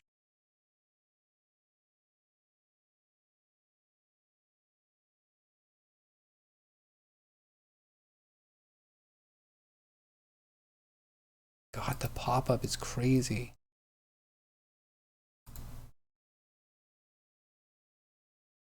Okay, I can at least watch it.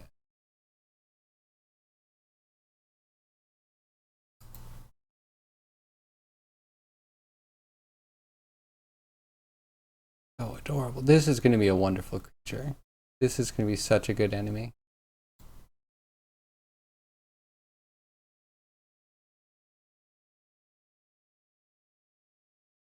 It sounds like it's from the Dark Crystal or something.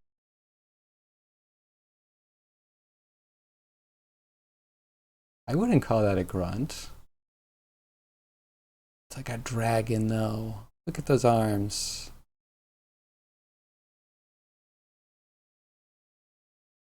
It was like wailing. It was like. I don't call that a grunt. We all remember that viral turtle video that went around. The mating tortoises making the grunts. That was a grunt.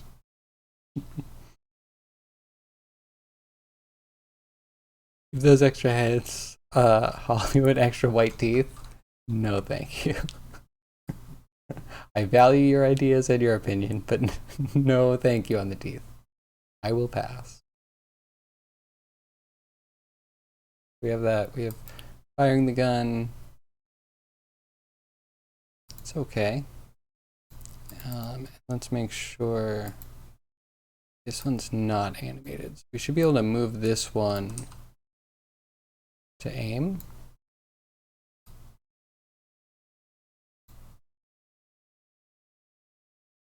Like we'd need to key it in.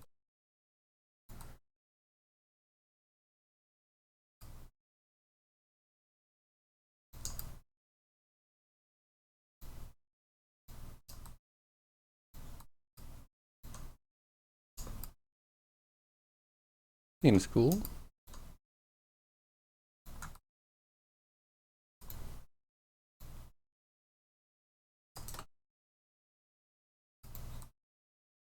Yeah, hopefully we can override that or mask it so that way we can control it in. You'll do it yourself? Opening up Photoshop? Okay, wait, do you need a good angle of it? Just tell me where. Or do you mean little mouths? Because, I mean, this could just be like the blobbiest xenomorph, right? Like a little xenomorph head, little teeth in there, little teeth around here. Get up close to the little mouth.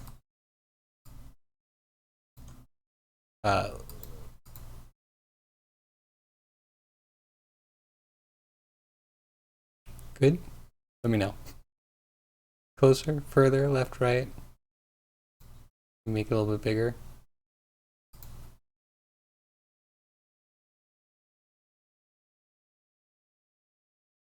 Or the oldest xenomorph? Yes. Yes. They live fast and die young, and if you ever find an old one, it may be like this.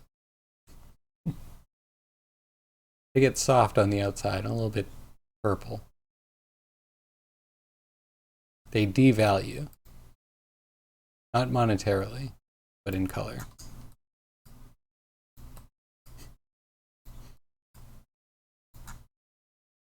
Okay, so we technically have to do the gunfire on the other one.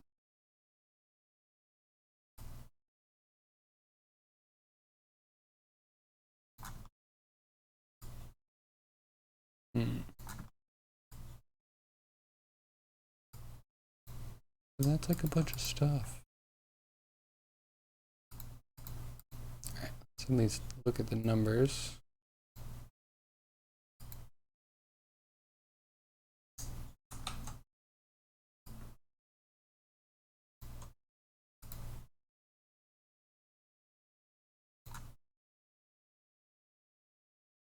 Oh, but I also want it to be separate. It's gonna be a pain in the butt.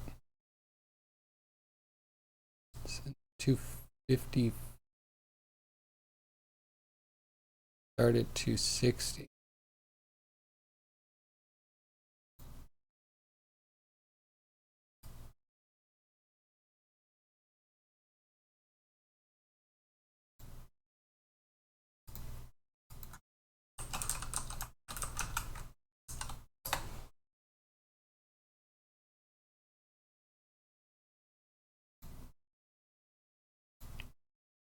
Here.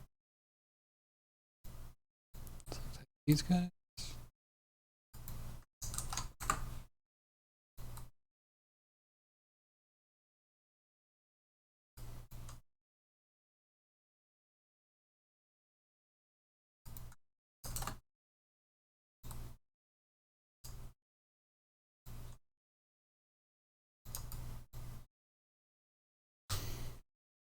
Time to edit. I'm excited. I remember one of my first Photoshop edits was like putting teeth on a donut that I bit. I bit through, and then my bite mark became the mouth. I put the teeth in there. I miss the times where I had time. Just like too much extra time. Now here I am. I have a million things to do. A million things I want to be doing. And I feel like no time to rest. Even if I'm doing cool stuff. Rest. Now on the left side.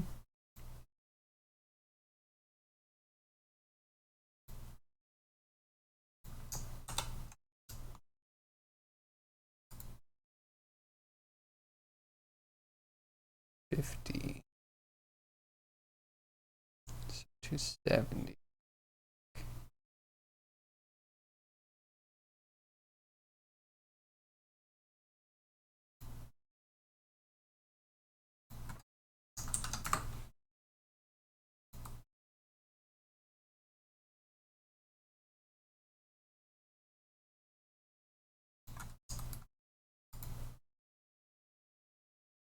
And then back to the left side.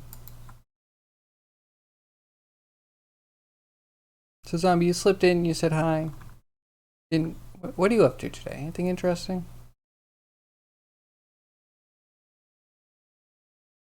Remember when Photoshop didn't have layers? And Cryogi. You remember the most painful times. Truly, truly the most painful times in human existence.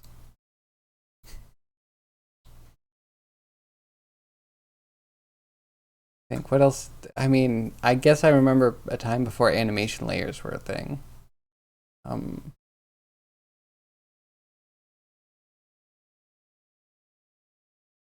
and do you remember when hair could only really be done in cards? Time before hair splines. I remember them telling us, hey, we got hair splines in. And we're like, no, you didn't. No, you didn't. Try again.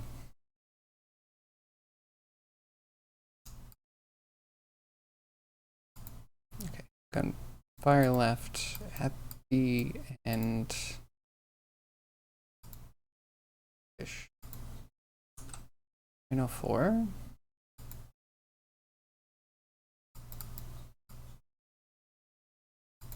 Yeah, that.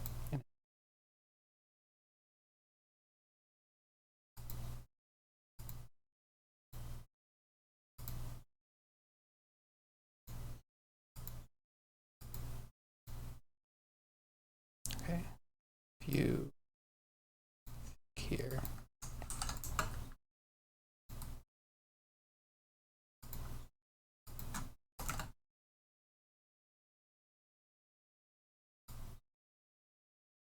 Okay, that's good. Now we just need to add the true part.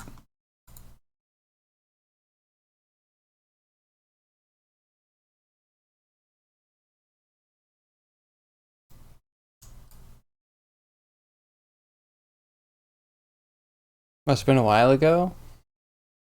And I mean, yeah, how long ago was that? I had to rub in the whole hair thing. Sorry, I'm sorry. I'm sure it'll get fixed soon.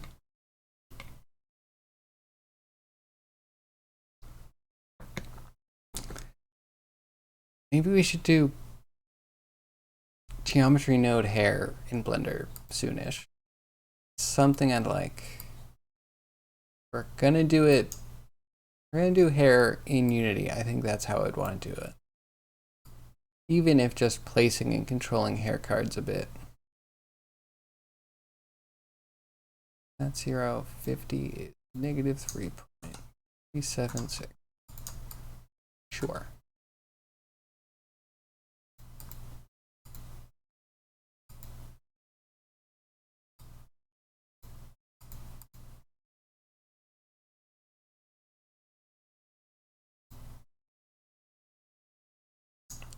Okay.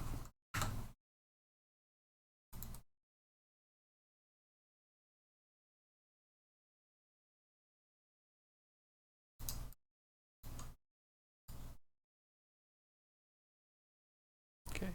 One should be 0 again, I think.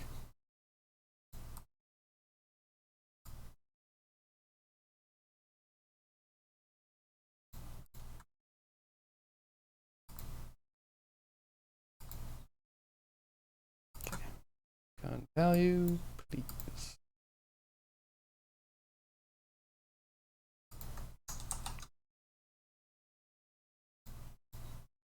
Go, and that's technically the last one.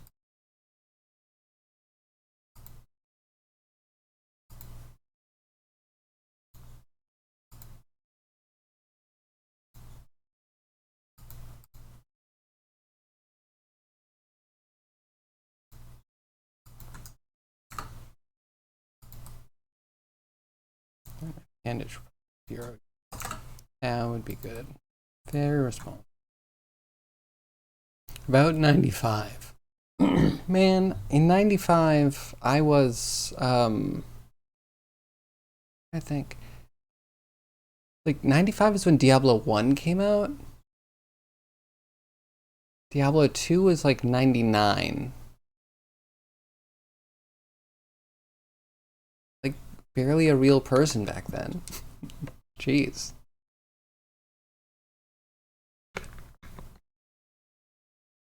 So yeah, don't dox yourself, but like roughly how old were you? And were you actually using Photoshop? What kind of shenanigans were you getting into at that time?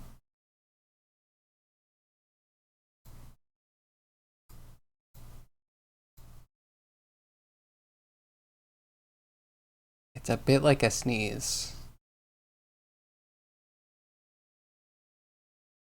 Bit like a sneeze.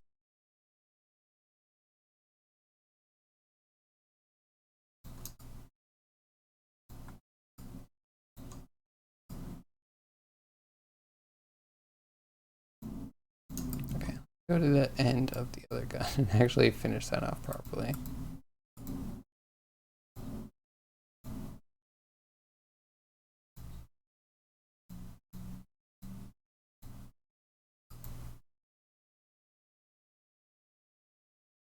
I was soiling my diapers. In 95, I was out of diapers. I might have been soiling something, but like a bed at that point.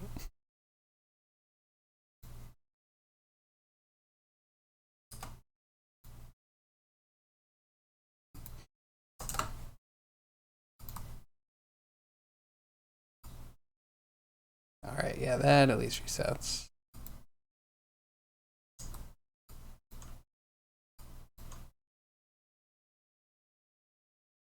What are you doing? That's creepy. You're not supposed to be moving.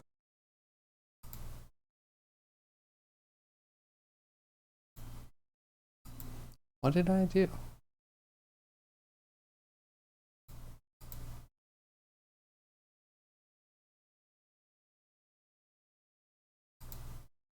I see. Okay.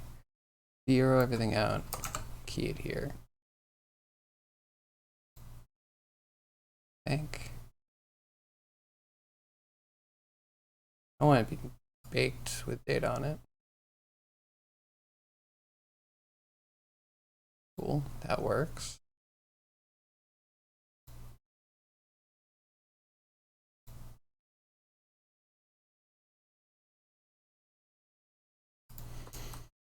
Cool.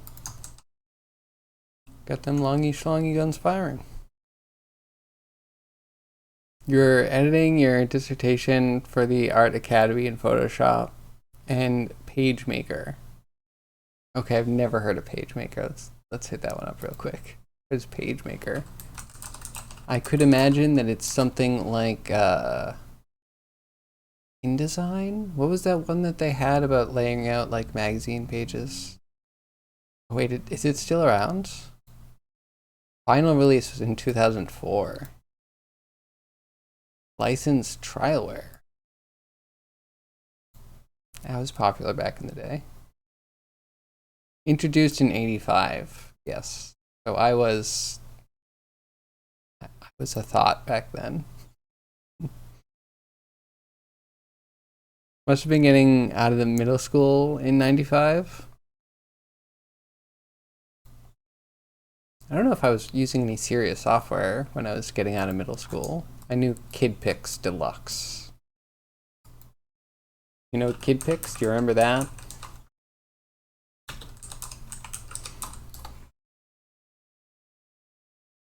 And do I remember that? Oh, you can get it for free at Abandonware. myabandonware.com. Just show me images. We don't have to go into the whole thing. Man, this throws me back. I remember the loading screen, KidPix. You were remember making like GIFs.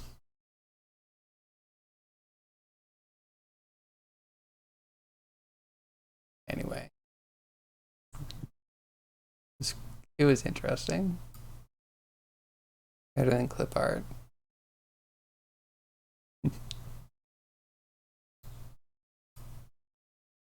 Now look at me. Just slightly better than kid pics. Slightly. Okay, so what do we do next? We do like maybe a hit react. Like those tend to be easy. Let's cut some of this crap out.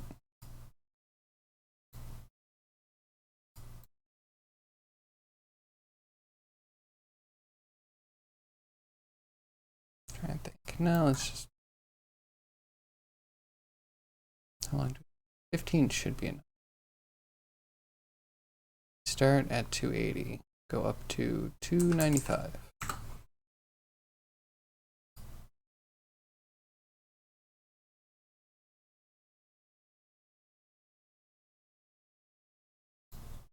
There we go.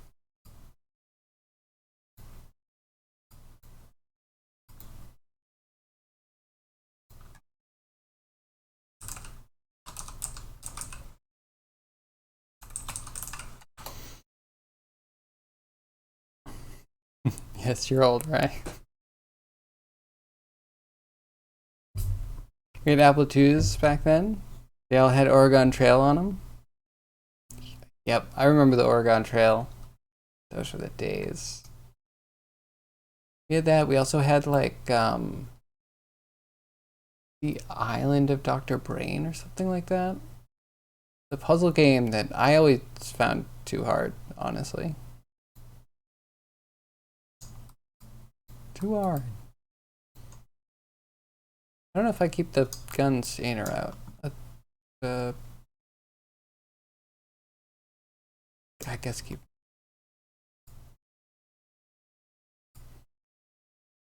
And then we're just looking to probably rock the body. Should do a limp at some point too. I'm dreading that one. Hard. Limp is like expert advanced animator stuff. Mm-hmm.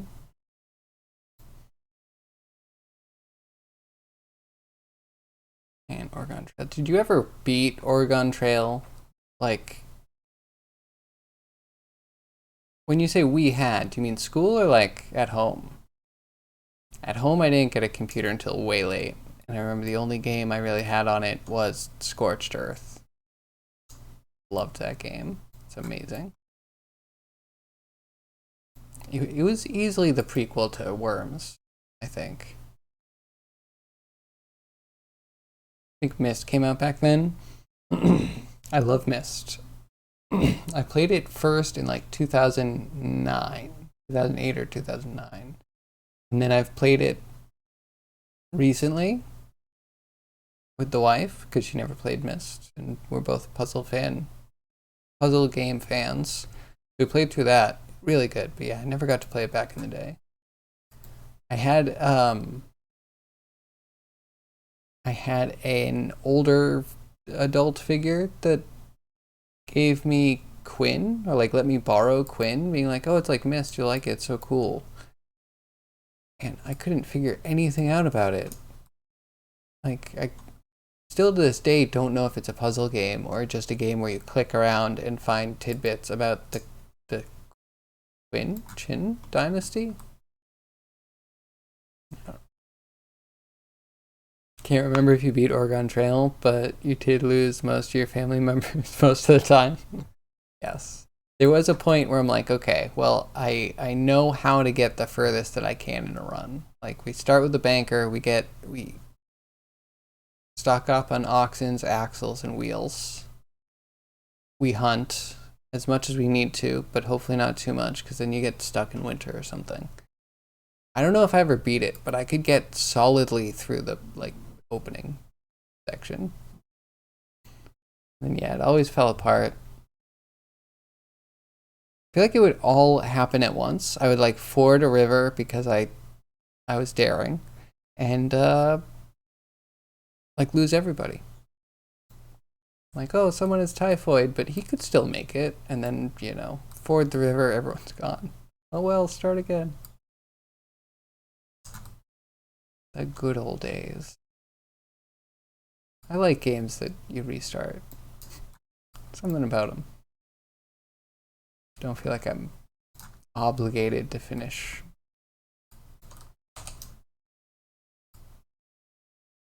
Okay, so I think we said left. Get hit from the left. Key these, and then in the middle we just move it.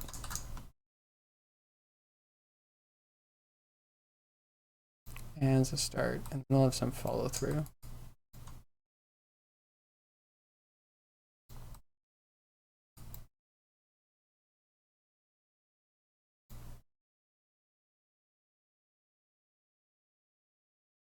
Okay, then a couple of frames later, we'll do like neck.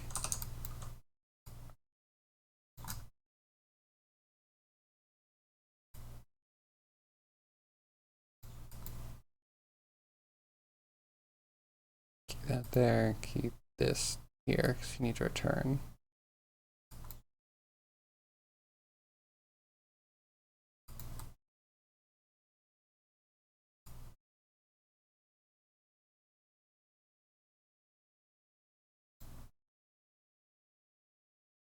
Okay, a little bit.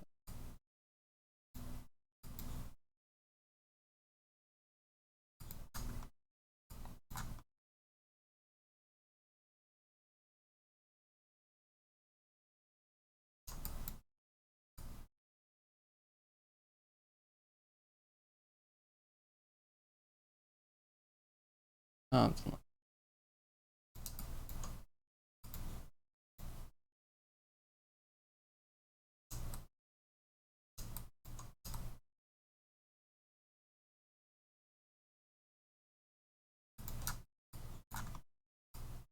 and contract this a bit.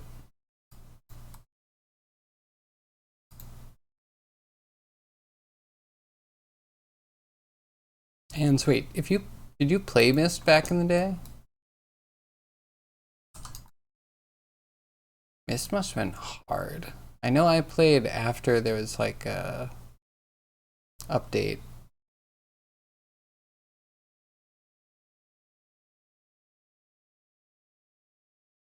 I want to react, like he moves and then buckle.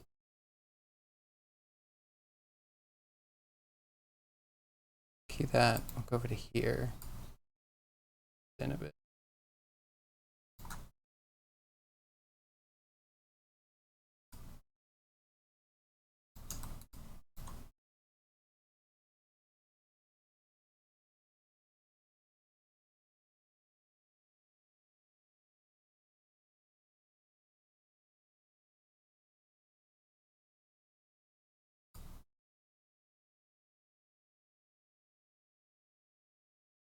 It kind of works.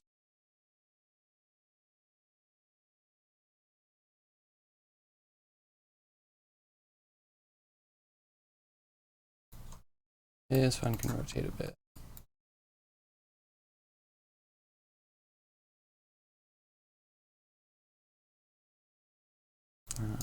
Here maybe?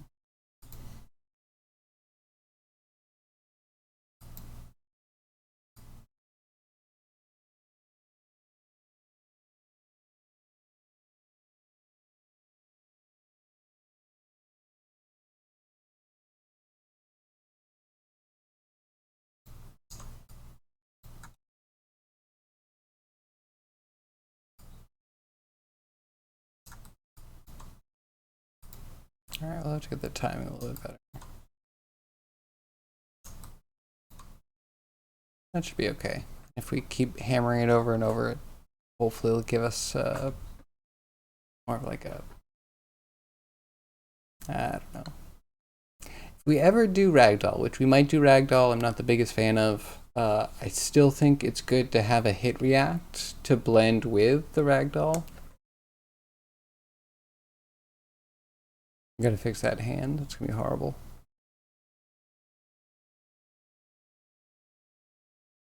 Every year you have a bout of Minecraft or two, lasting 3 to 4 months. Cool. Are we in that bout? Check general, you have completed it.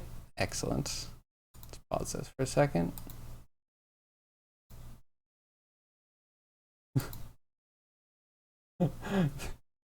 They're such nice teeth. They're like really nice teeth. I wish I had nice teeth like this. Yeah, sorry about that. Oops. Here. That's great. Perfect. But yeah, I don't know. Something about it makes me feel like this is Hollywood and it's gonna pop out of there and it's gonna just start singing. This is like the new Star Wars Cantina singer, right? They need the surprise. Can't just be there. It has to merge. So it like opens its mouth and you're like, it's gonna sing, and then the mouth comes out and starts singing itself.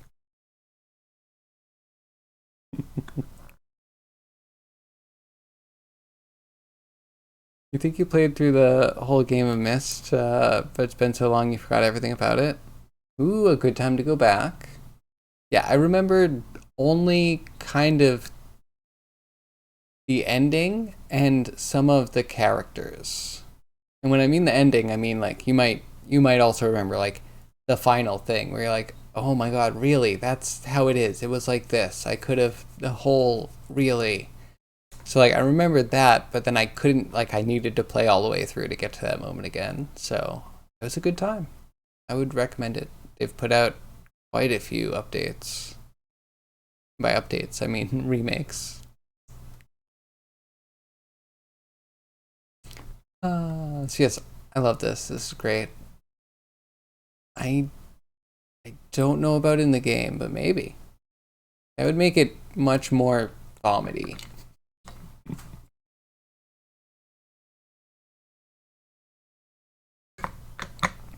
I don't want to find the empath players that are going to be triggered by like seeing a slightly vomity appendage and be like, oh no, here I spew.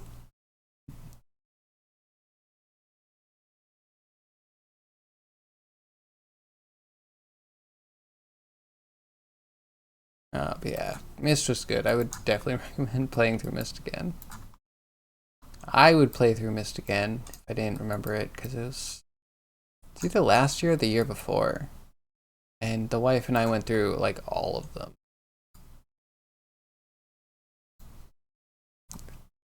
Quality content right there.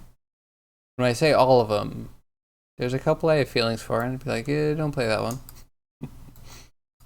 That one maybe isn't worth your time. Uru we couldn't do. I can definitely say that much. Uru was just too third person-y.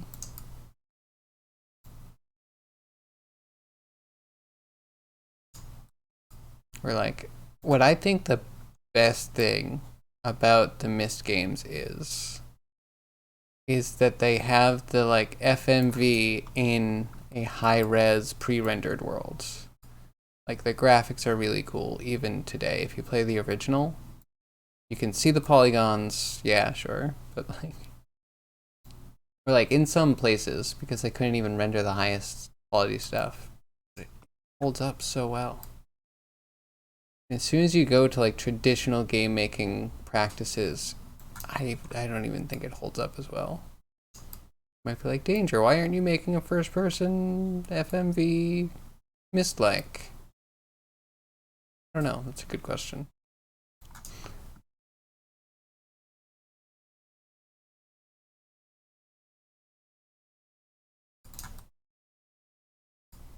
But yeah, Myst is amazing. Nothing quite like it. I played Abduction. Abduction was really good. That was also a Cyan Studios production. It was put out for VR. it's weird and wacky. It's very different.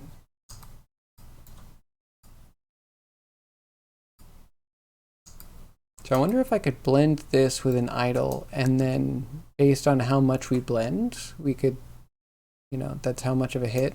We can do less drastic. Do this, but less.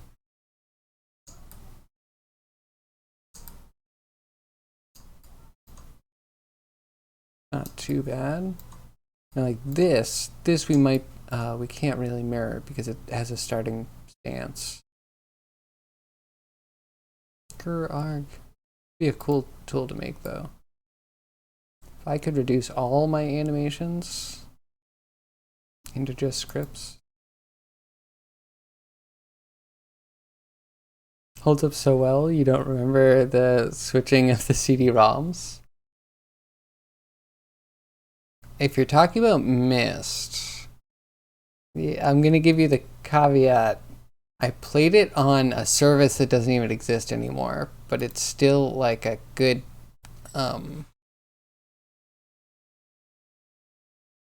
it's called Gamefly.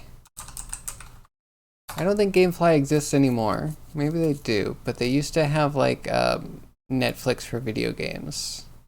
And they also had an online component where you could yeah, just play games. So I had pretty much whatever GOG probably has, like the one where you don't switch CDs.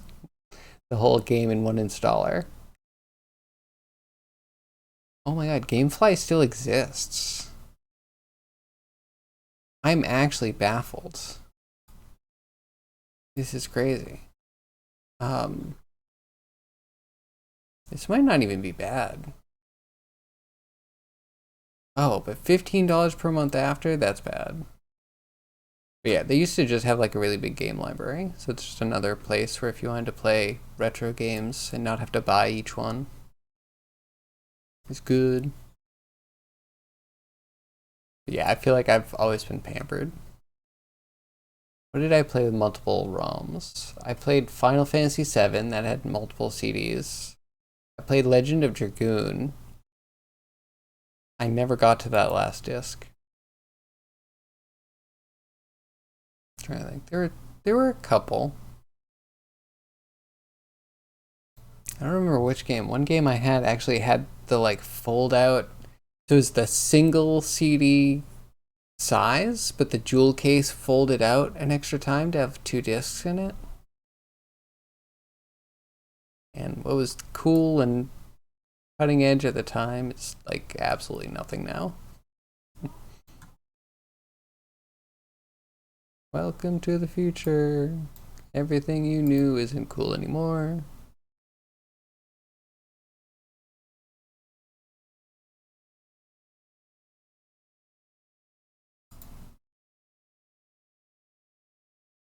Okay, the head goes too far back. Yeah, maybe it's okay. He's disoriented. He's getting his bearing.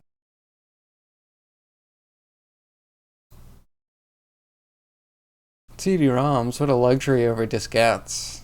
I had more stuff that had multiple diskettes. I'm trying to remember. I feel like my mind has pushed that part of the game playing like out. Please don't remember this. This was pain. It won't help you to remember. I feel like that's where things would fail a lot. Switching floppy disks.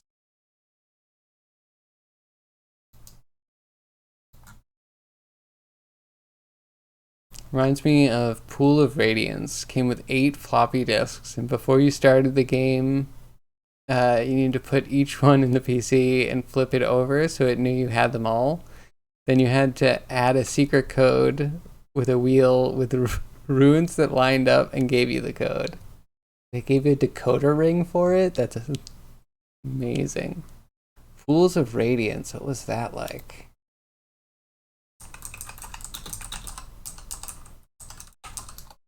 Do they have color graphics? They do. Oh, what a good big box cover. Check that out. shiny, sleek dragons that don't have scales. So that Night Guy's badass. I expect him to start singing some awesome metal. Look at those dragon sprites. So good. Oh, they're wyverns. Accurate. Or was it this? Oh, I guess that's Ruins of Myth. So that's an expansion.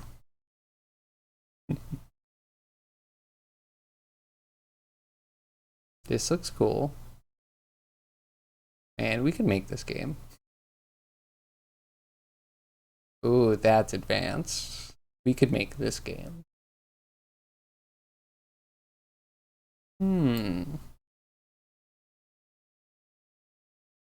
Yeah, if I ever finish Macablo, there's going to be a time where I'm going to try and probably spin all of the assets into a new game. I don't see why not. Back when copy protection was still fun and defeatable by a copier and a pair of scissors. Yep. And some didn't have the little thing. There's like a copy protection in the bottom corner of the disc, and if you, I think you could take it out and it would make the disc read only. Pool of Radiance is all D&D rules? It looks like it. AD&D was so complex though. That in the Moon Sea of Forgotten Realms. I should have gotten more into Forgotten Realms, to be honest with you. Don't know much about the Moon Sea.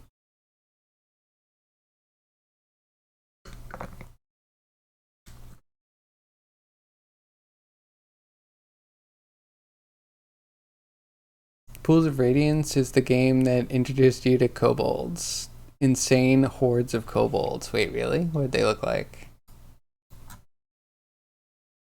Pools of Radiance kobolds.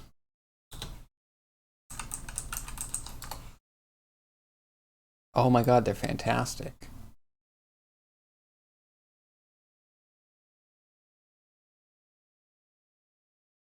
Like, legitimately not the worst kobold rendition I've ever seen. Really good, actually.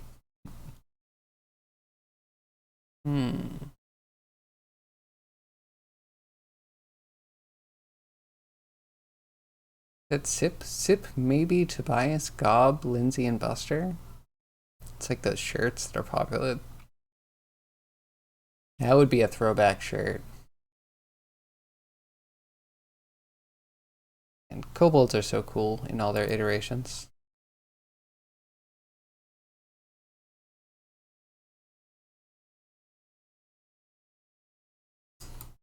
So we're gonna do that because it's easier. Doing a full stumble can actually be kind of a nightmare.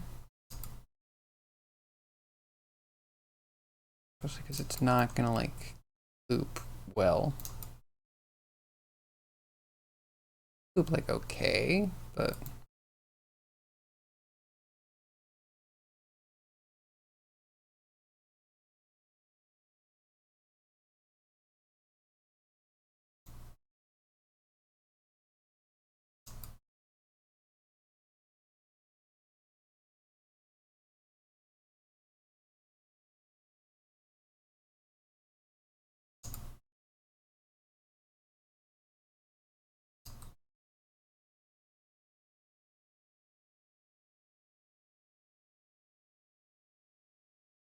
the snapping coming from.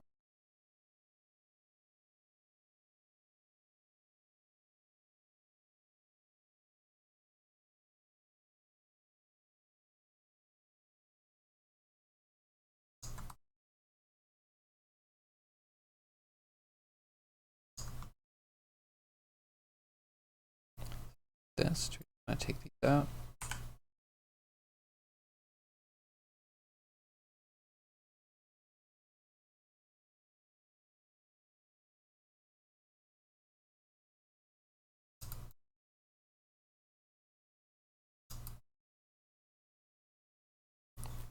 Need to twist a little bit.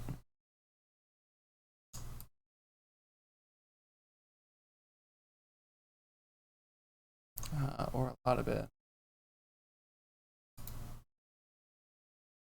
Coffee pasta. That's the answer.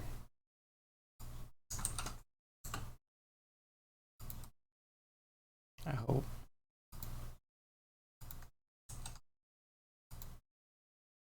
I think it'd only be broken if we didn't return everything.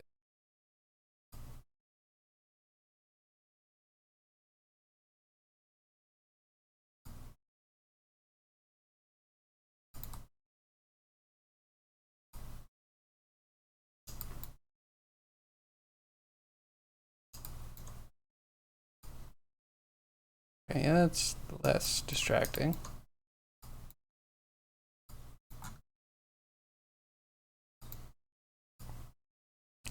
Then we get these problems with overlapping, right? So if we get hit, and we have our guns out, do the guns flop too? Lots of evil towns around the Moonsea. Interesting. Evil towns, like towns that actually have a the term for it. Societal alignment, I think, that are actually evil. Pretty interesting. Sometimes you get towns that are neutral and rulers that are evil, like, you know, despots and tyrants and stuff. Actually seeing a society that's evil bent is kind of interesting. So library with a specter that would drain levels in the game. Oh my god, draining levels is horrible.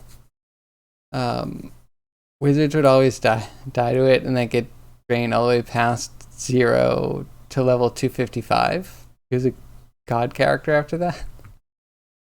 That's amazing.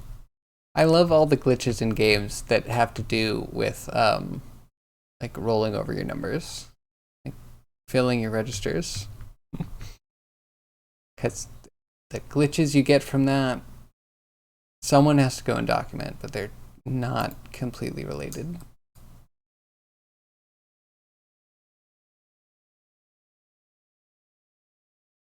First character who actually got addicted to a console Pac-Man ripoff with portals. When you exited the current layer, you could collect diamonds in the other layers. Oh, that's kind of cool. Multi-dimensional Pac-Man. Did that have a name? That sounds cool. I remember on the Genesis getting really addicted to Pac-Man.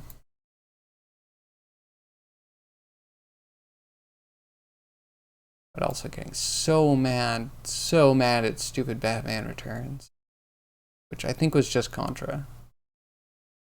It's a hard-ass game. There's like a jump in the beginning I could never do. Those days, you know, when you have 5 games and you really don't want to play any of them, they're all way too hard.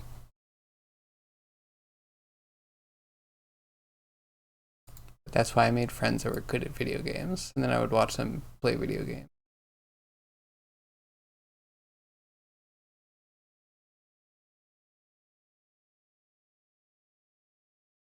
You're old, so you don't remember the name? That's fine. You're off the hook.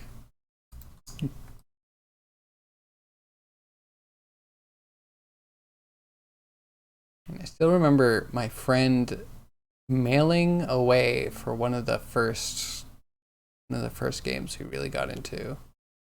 That was Tyrian. Be careful with this one. I think there's a NSFW site that has the same name as the game. Yeah, Tyrian was amazing. It's on GOG. So good. I remember this guy really well. Yeah, you could upgrade parts of your ship. Do they have an upgrade screen somewhere?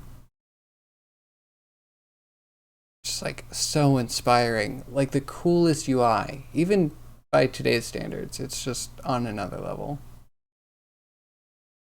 I must study it. We must emulate parts of it. Just so intricate. And then you had a whole decade of Quake. I had a long Unreal Tournament phase. Yeah, I liked Unreal Tournament a lot. And you give me an insta-gib mode and just let me run around and one shot guys and get one shot, but that's pretty decent at insta-gib. I think sustained fire is maybe one of my weak points. Getting that first shot first, like 7 times out of 10 in a full bot match.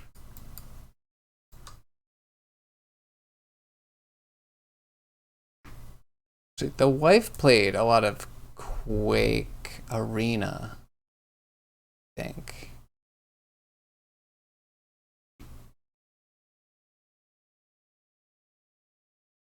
Yeah, Quake was a cool game.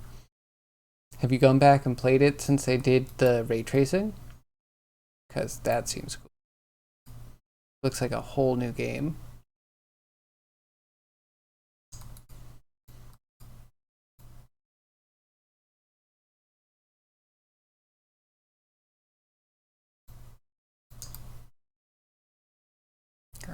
Yeah, so most of this is just going to be cog. A little bit of this and neck. I don't remember if I did much with the head. I think these are the only things I really need to copy over. Because we need another side.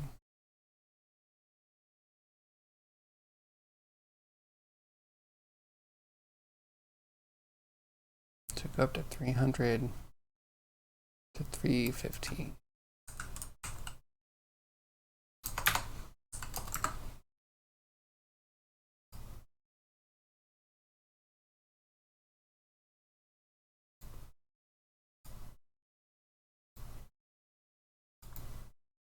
Cool. Hit react right.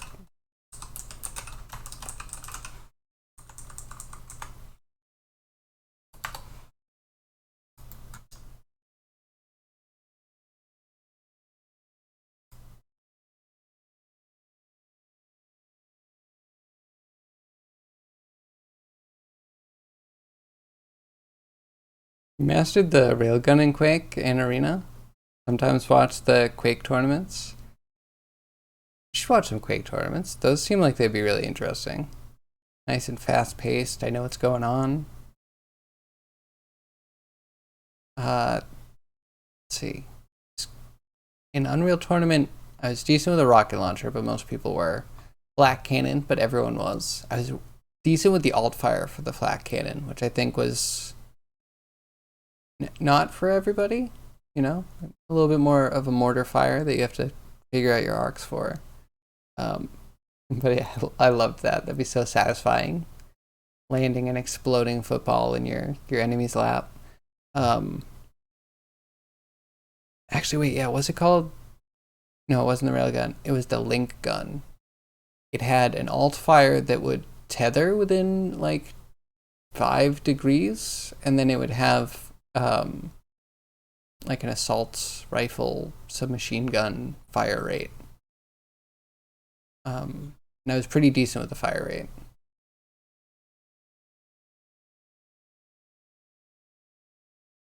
Still going. You had Quake on all the computers in high school. We installed it on everyone we could without permission. I don't know that we had anything really juicy on the school computers. Like, there was a time where I think someone got past some of the security locks, but I don't remember anything really good getting installed. I remember they cracked down on it really quickly.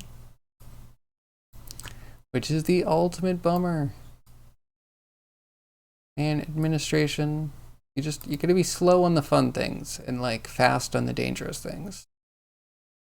Not that hard to figure out.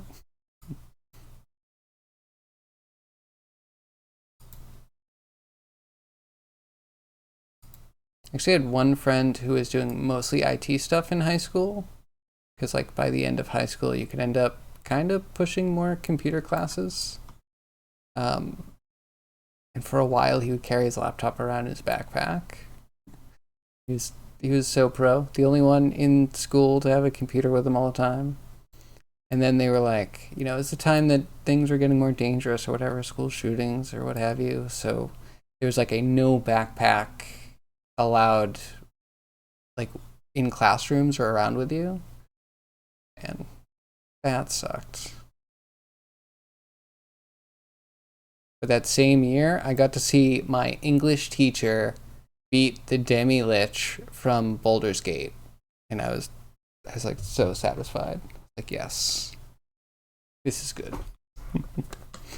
And he's even like, you know, you have to make sure that you go get the protection of magic scrolls over here before you do this. And it's kind of trivial.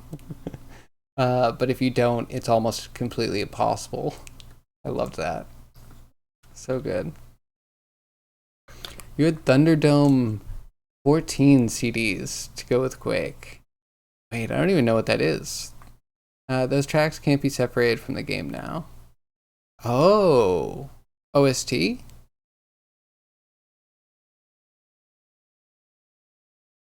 Yeah, I would totally check out some tournaments. Love to see Unreal Tournament as well. Not everything before Unreal Tournament 3. Unreal Tournament 3 just came out at a weird time, I think. Its graphics were good, better than stuff had been, but still right before like the early PBR stuff, I think. So it looked kind of good, but it doesn't hold up today. The gameplay was mediocre at best. Map design was questionable. But yeah, everything before that, Unreal Tournament was amazing. I guess 2004 was my like go-to.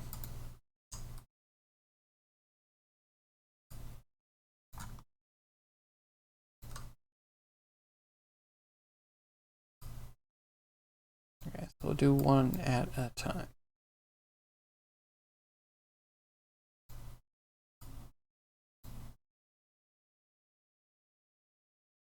So this rotation is the only one.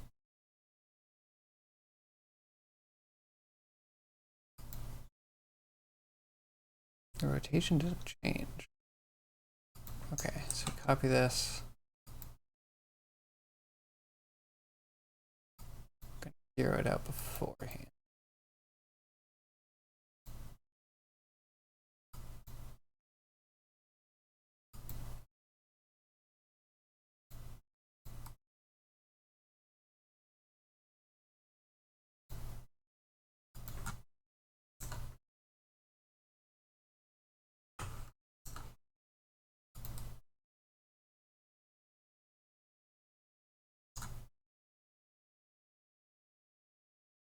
Okay, almost.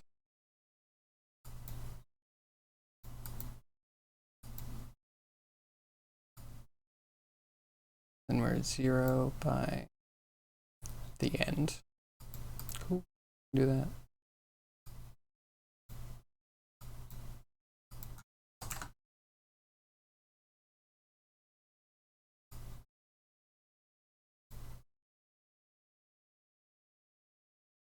Wait, Craig, where are they doing Quake tournaments? Is there like a Quake live channel? Is there a Quake Arena channel somewhere?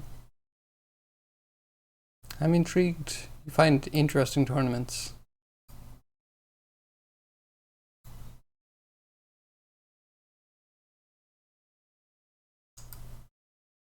Okay, so it's translate X, right? Guys at 291. -7.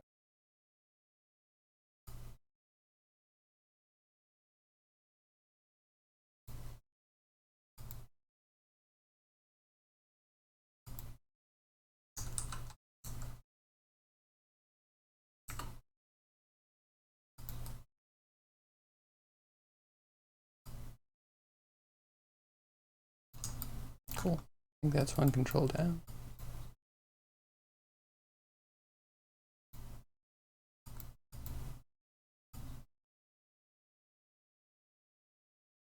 Okay.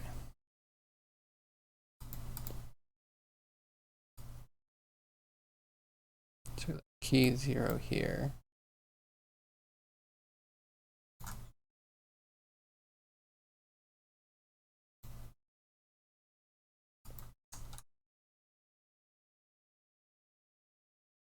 Here we go.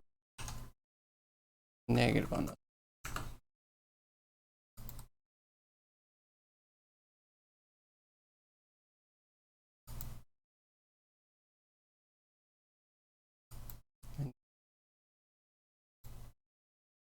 Kirish.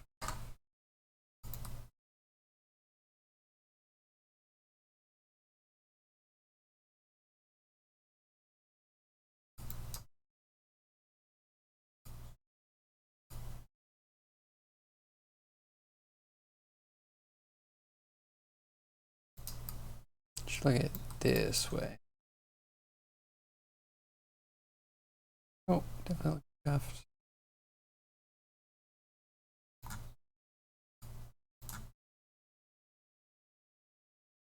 This.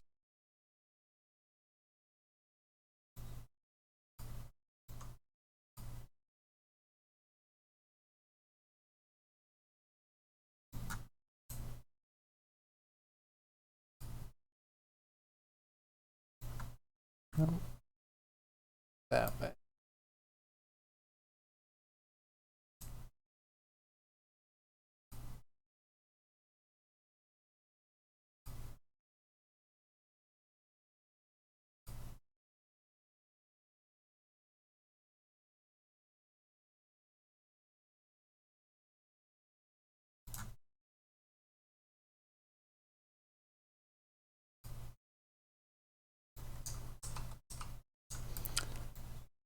Stop playing it.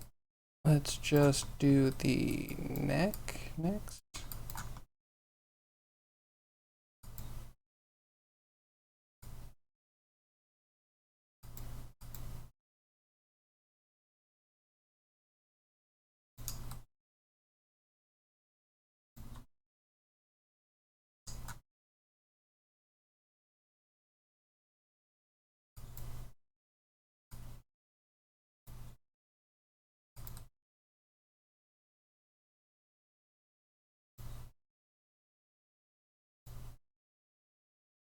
Yeah, 6 past the start. We're at 0.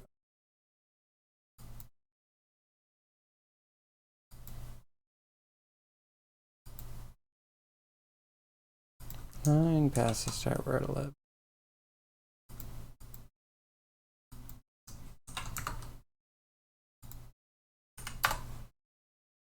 The only Thunderdome CDs you know are hardcore house music CDs with Dark Raver and DJ L-Stack.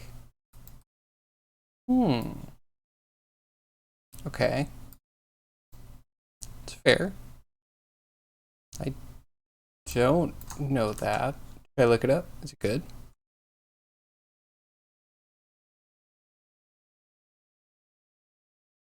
Once we're 11 past. Tickling my nose.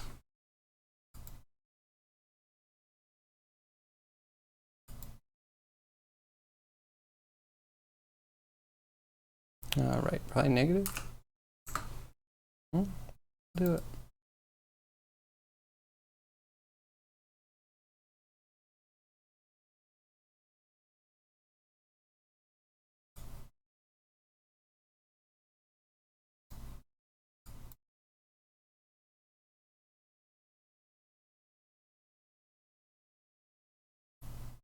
A little rigid, but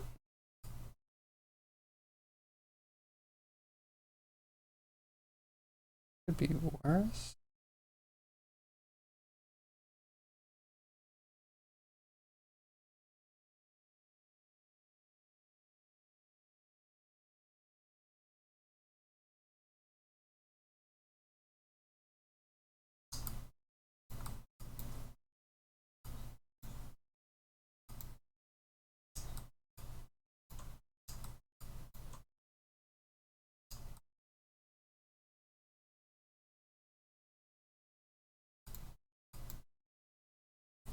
Here, there, and there.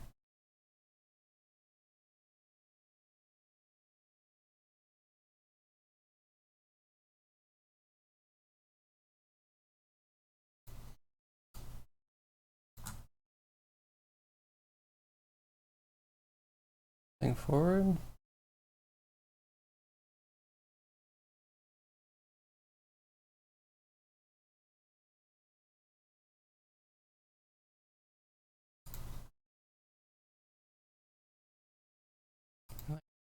Kind of.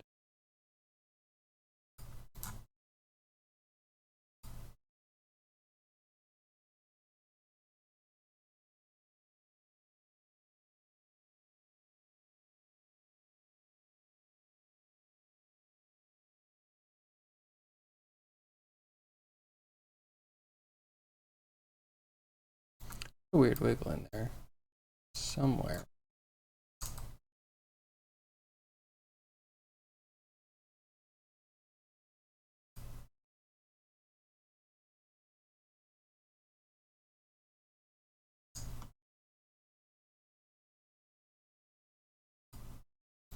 So back one. Better. You thought they were HC Gabber. Either way, the pace worked for Quake.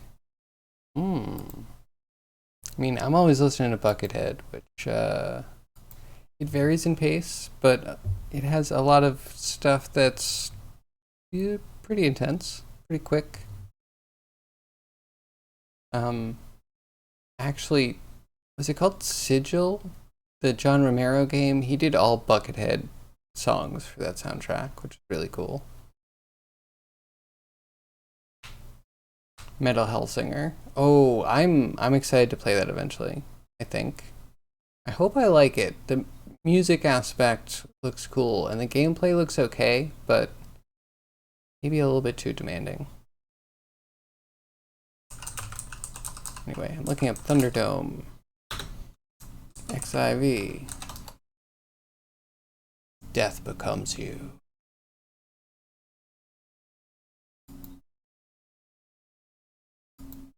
Can I listen to it somewhere? Full album.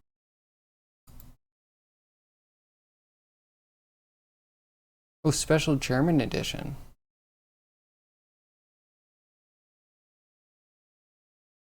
Merging with the Buckethead in a weird way.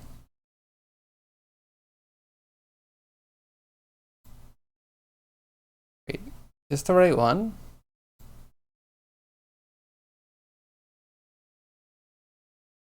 Oh, now it's picking up. It has this like laugh in it. This is weird. I could see it fitting. And the sound of the 90s/2000s.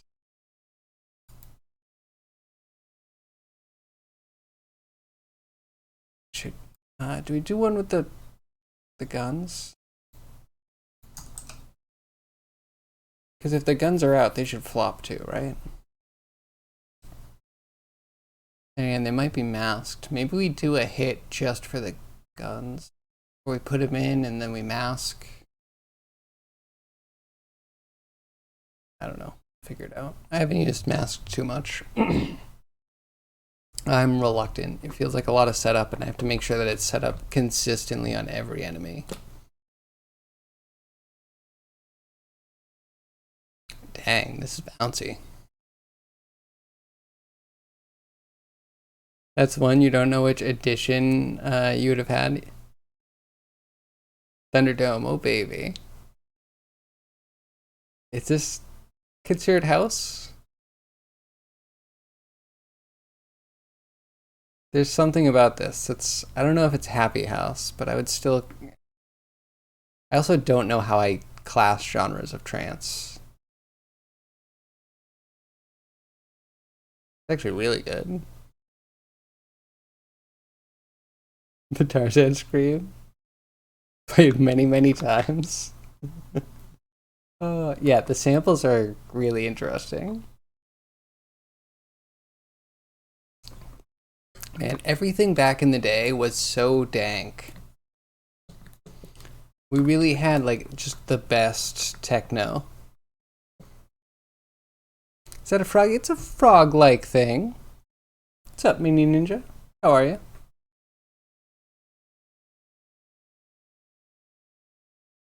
It's all stomp. Yeah, see, I don't know the genres of trance. Good, though.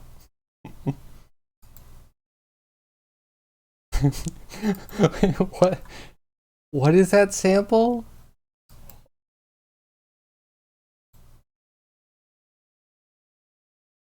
I'm gonna see if I can share at the right time. So funny. It is what I think it is.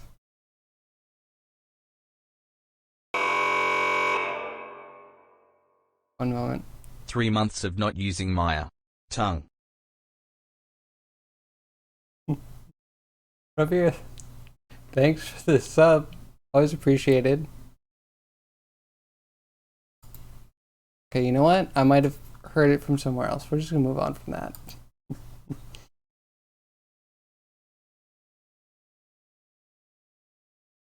Looks good. Well, thank you very much. Yeah, we're working through our animations. I think walk might be our best. A nice solid walk. 3 months of not using Maya. Yeah, Ravir, how is the shader? Did you try that out? Did it work for you? Let's do shout out. Is that slash? And can I spell it correctly this time? E-I-R. There we go. Go check out Ravir. He's making a wonderful space game.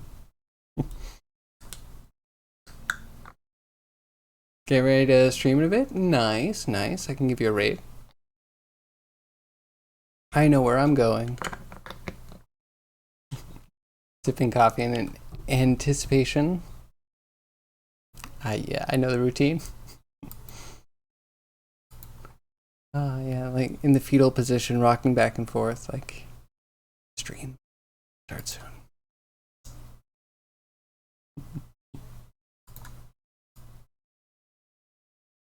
You hate Love Unity? Good. Well, we all know why you love it, right? It's a very versatile place where you can get almost anything done. But yeah, send all your hate. What's bothering you today? Unity can be a real pain in the ass.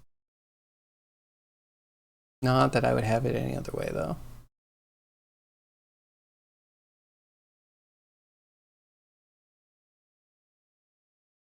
The things you think are cake are hard, and the things you think are hard are done in hours.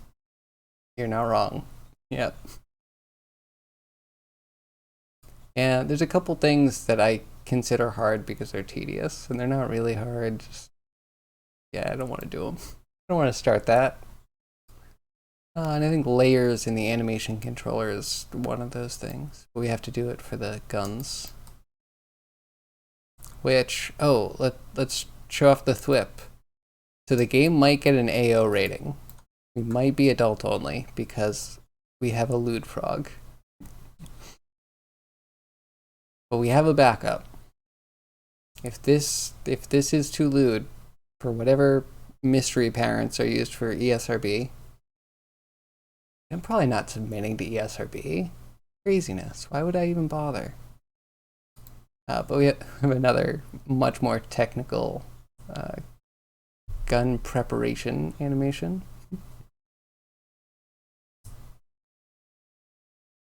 How people do time estimates in studios blows your mind. Yeah. I have found exactly what you're saying. Sometimes doing something that should be easy takes a long time, and sometimes something that you think is going to take a long time is really easy. And I find I just give estimates the best that I can, and then kind of balances out. I've always found it somewhat balances out. Like the easy things are easy enough that it gives you the time to finish the hard things.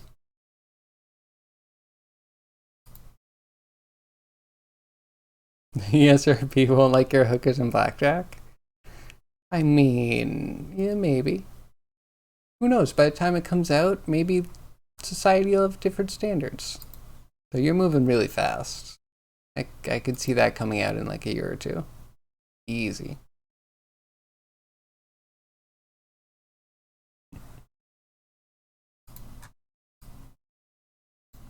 Yeah, we have a wonderful gun extrude. And then we have the firing.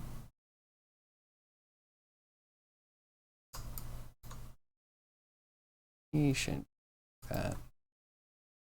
More keys.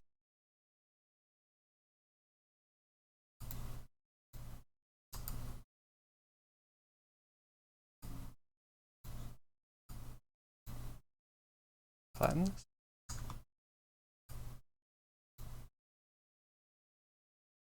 Guess we can just key this here. I can find these.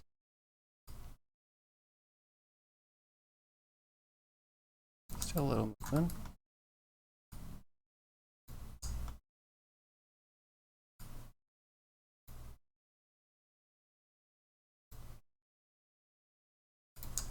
I can try and cheat. Select all of the controls. Set last keyframe. Oh man, I hope this doesn't fire. Let me not do all the controls then. Just in case. This one. There we go, okay. But where'd the... Okay, I think I found one of my bugs. It's just gone. It's gone forever now. Where'd my control go? That's maddening. Dark Raver is still streaming on YouTube.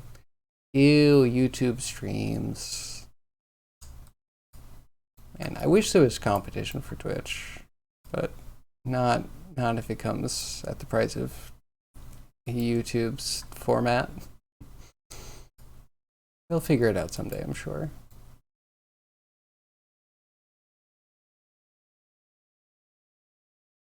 Okay.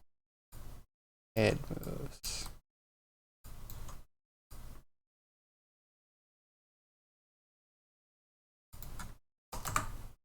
Fair enough. Key all.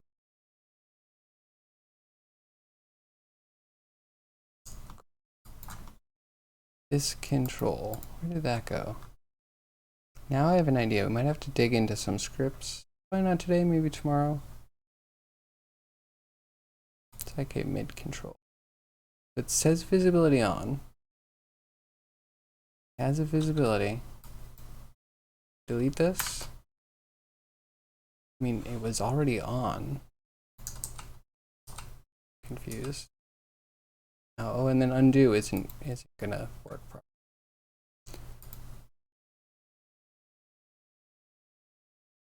Fascinating, but it's also the visibility is on here, and I found earlier that display, not that one. Yeah, this visibility is off. So for somehow I got Maya to desync the visibility. It's a huge problem. I have no idea how I did that. No idea how to fix it. Kind of pollutes the scene. So these save as a new scene. And scuffed.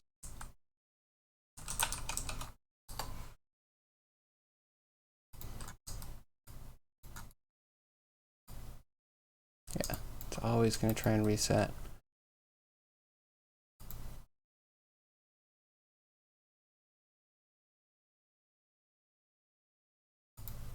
Okay, turn on and set key.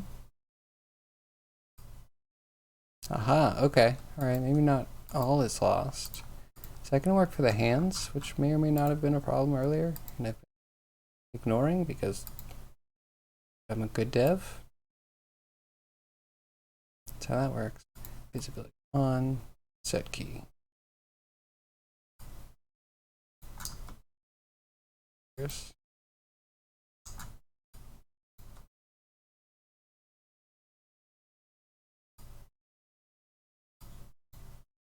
And that, why did that work?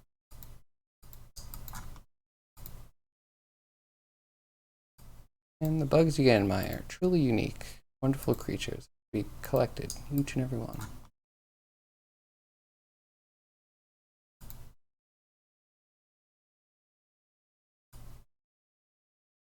Yep, and then it turned on. Or it turned off again.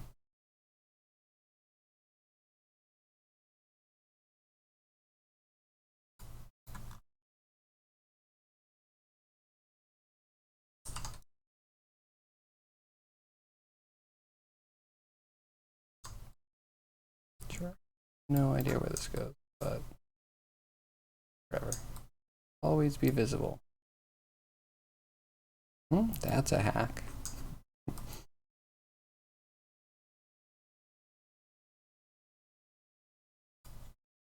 Okay.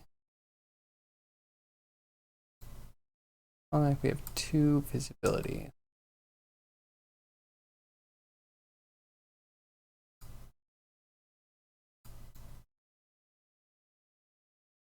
Is based on time? I feel like there is a dark magic that can be possible where you delete keys and it will delete the set driven keyframes, which are a way of connecting connecting attributes to other attributes. Not in a one-to-one way. You can do one-to-one pretty easily.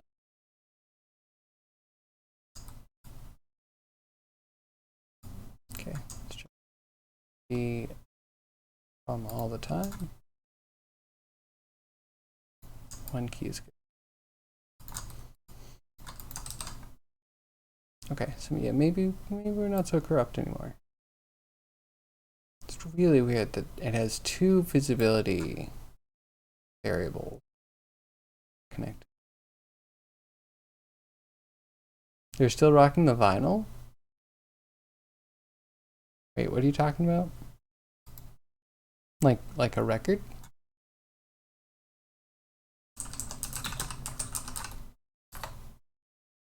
So like scratching?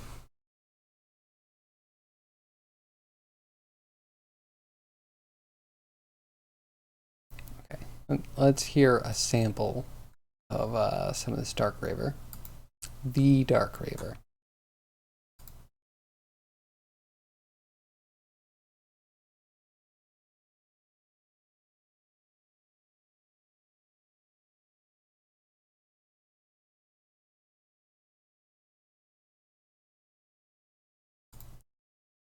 Okay, I found Thunderground. Sounds pretty cool. Yeah, try this one. Final attack. Actually, let me take not available. It might not be easy, but is there a way to find this so a lowly American can...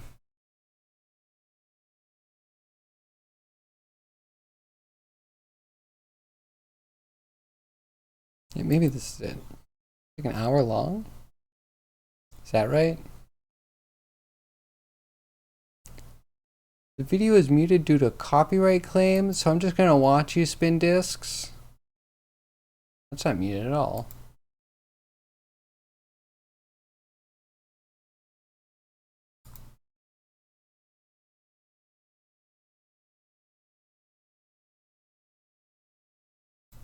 Very interesting. All right, well, let me take a quick break. I'll come back. We'll do more animations.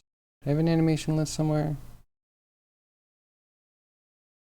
I do. Let's check this out. Walk done, turn to kind of done. Oh no, turn is not done. Walk turns are done. We haven't done a strafe yet. Kind of did an attack. We can play them both together for this, I think. So, question that. Guns out, guns in. Yeah, we don't have a run. I wonder if that would just be a hop. We have hit react. Limp. You need a limp.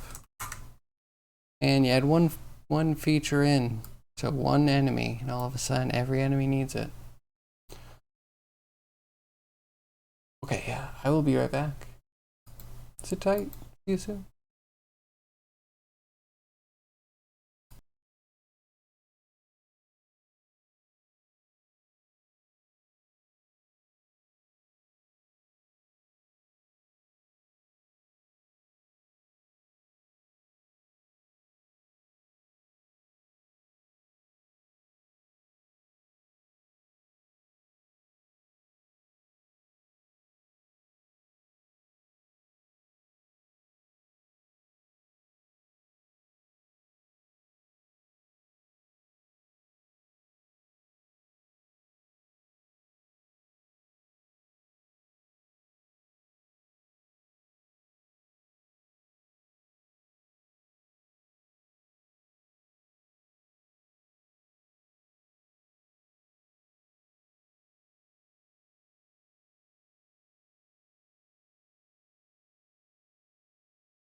Okay, we are back. We're waiting for Blender 3.5. Aren't we all? Blender 3.5 will save us. I hope. I'm excited to get back into nodes in 3.5.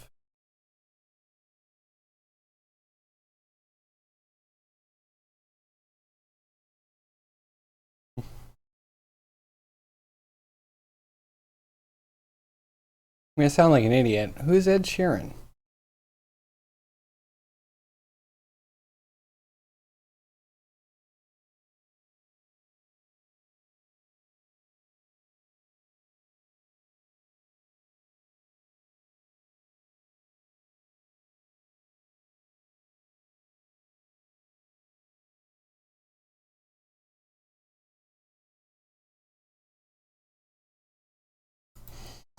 Man, people have been going at the fact that every song is just you know, what are they, like 4 songs?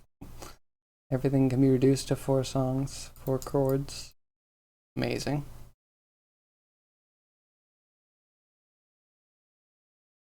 You give up? I'm sorry. I'm sorry.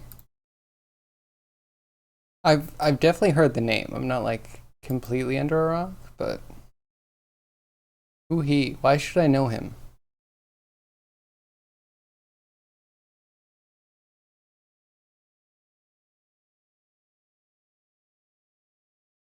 I love Between Two Ferns.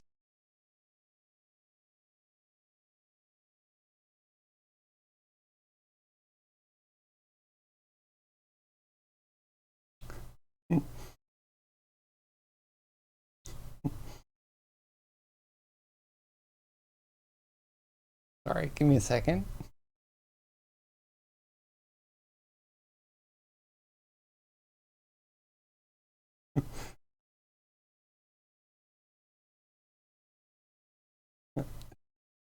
Man, Zach Galifianakis. What a guy.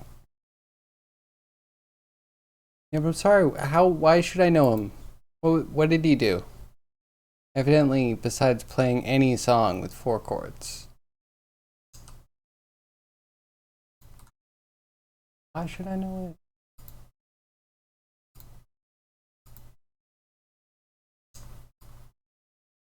Alright, wait, what do we have left? Limp? I don't want to do limp. I don't want to do limp. Run. I still don't know. Is a frog actually gonna run? It would be a really weird.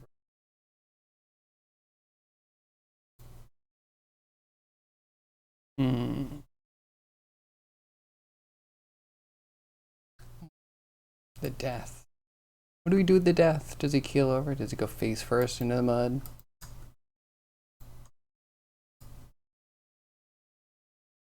We need to be at 320.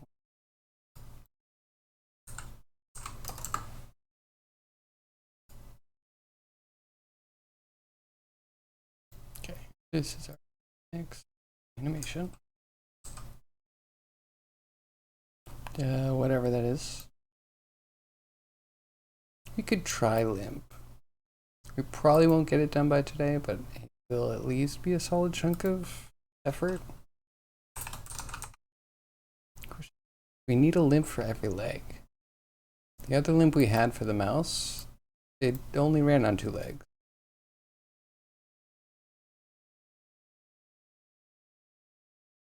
Sorry, the last one. Okay, one more.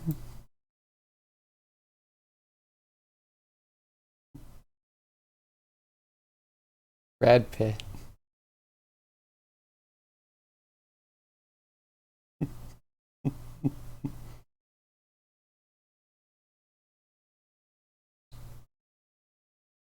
Dying.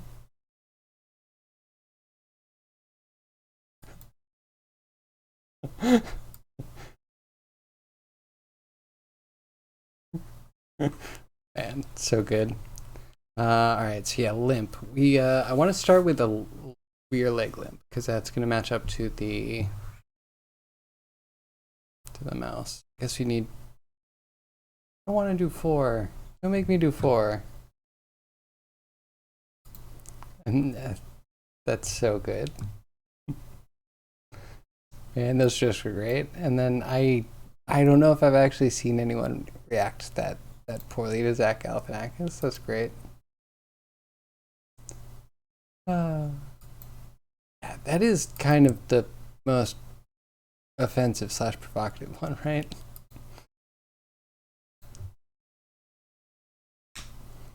Good. Have you seen the Will Arnett? I forget what it was. Netflix special that was like half improv. He like plays a detective.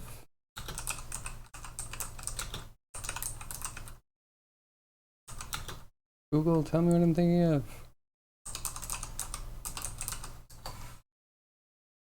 Murderville. Yeah, Murderville is amazing. Really loved that. We'd like have everyone know their part except for like one famous person, and you shove them into a role. You don't tell them any lines. You don't have any expectations for them. Just see how they react. Just amazing. Content gold. Okay, so we want to be at 3:20 for start time. Cool, cool, cool.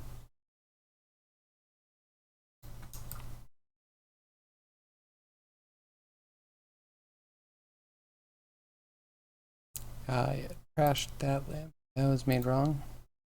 This lamp. And then we'll do back L and my life.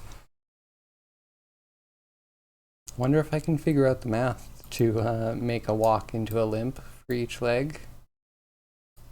It's just slowing everything down, right?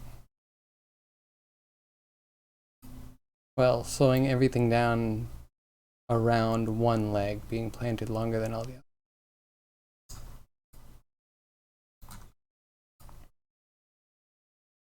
Okay, we'll say it's back left, select everything, key it.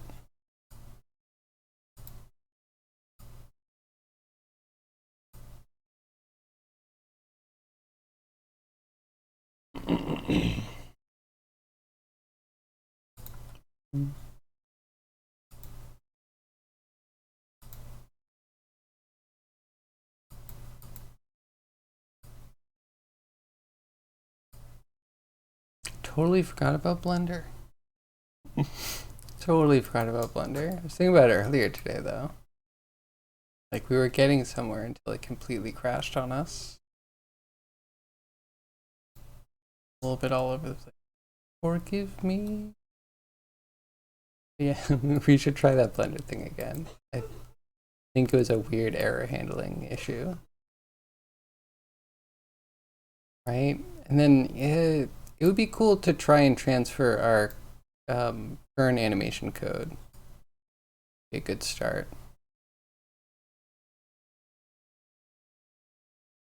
I think we could even do what Catalyst was talking about, the mirroring, hopefully the copying, mirroring, and phase offset. That shouldn't be too hard. We'll do that tomorrow. We'll have more of this done. And yeah, we can stay in animation land before we go back to like Unity crap.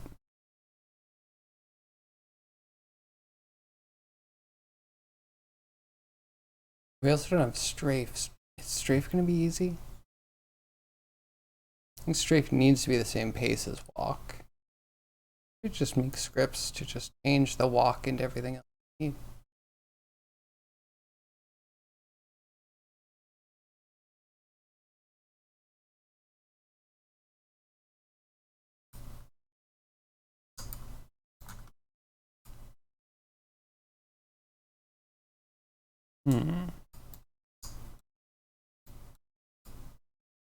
Oh, I should copy and paste all of the keys.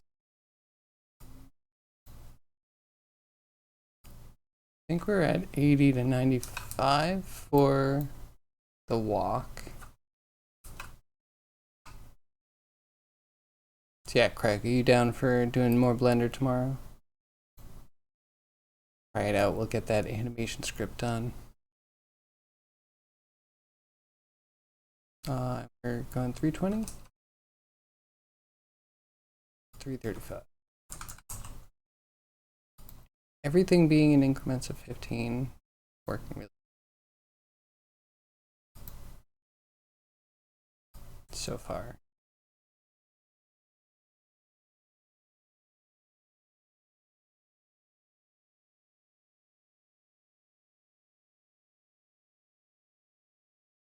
It's gonna be a little weird.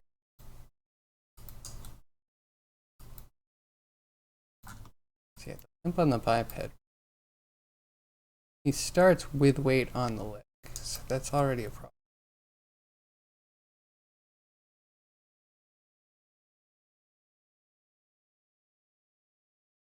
So wait, when you're limping, I feel like when you're limping, you change your entire stance. Really interesting. If I'm remembering correctly. So we'd grab the hip, and if the back left is what we're not doing, we would actually lower this, I think, and that's the awkward part. And then we lift, or maybe not lift, but we don't put full pressure on it.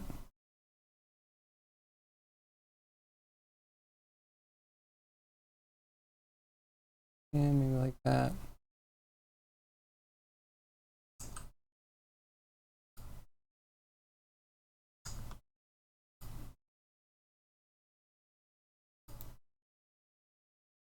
Think like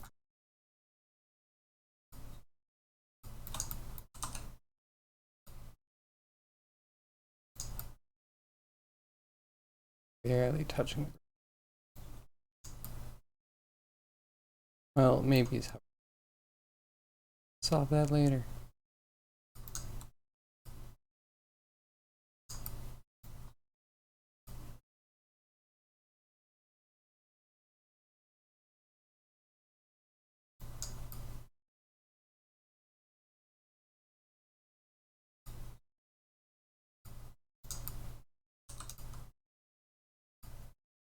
Thing down.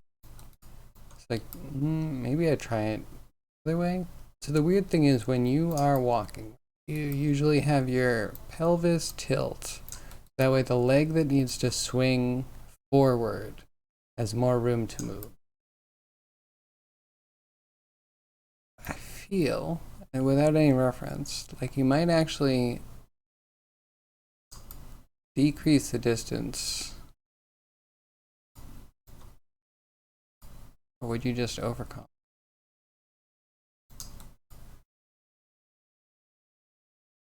Actually, yeah, that looks more right. There we go. Let's just go with the visual logic. That puts this one at 10.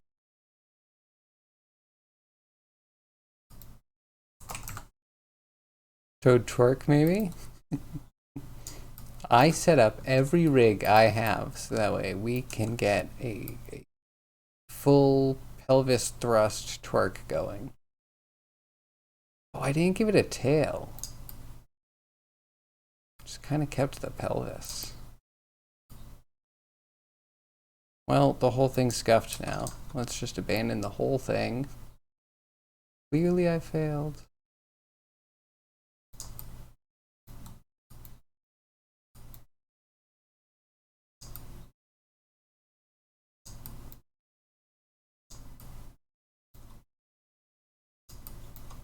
Okay, yeah, that looks like a broken leg, right?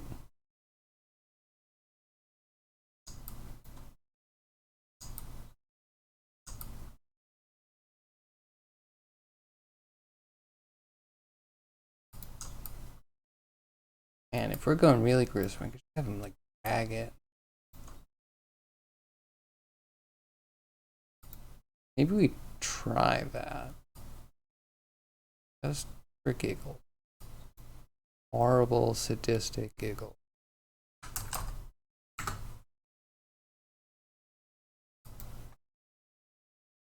And I should make a dance party.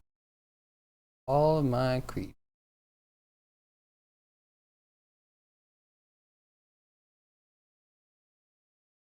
These the beginning?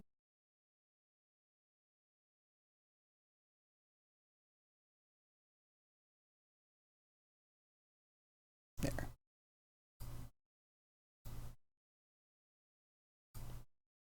And then we'll copy the limp starting point.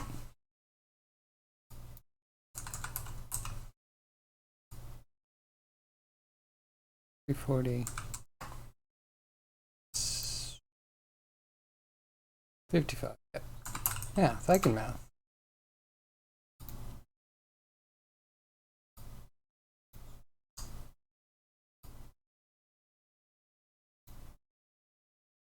Okay.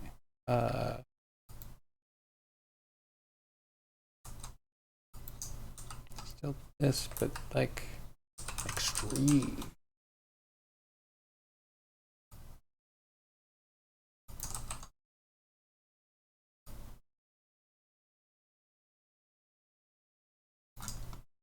Okay. This one might be brutal. Warning to all animal lovers. I promise you it's gonna be hard for me to do too.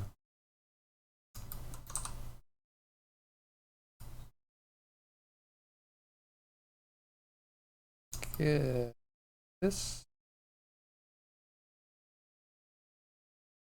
maybe.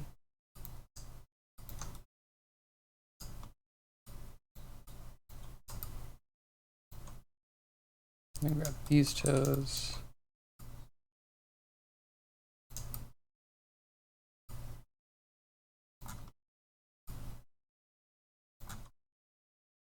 Need to paint some straggler weights. Do I make my own custom plugins? Not quite plugins. Maya's decent with just having scripts. So yeah, we usually just,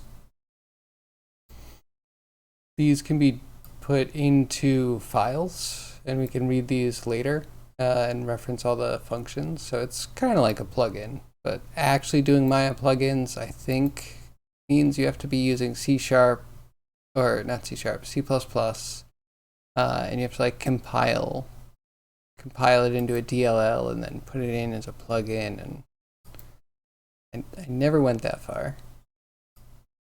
So someday maybe. It'll be interesting.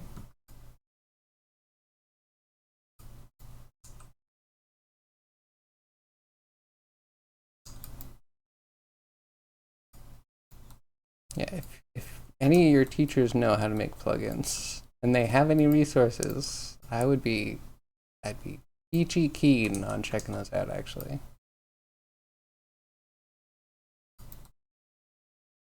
I have one book, I think, that briefly touches on it.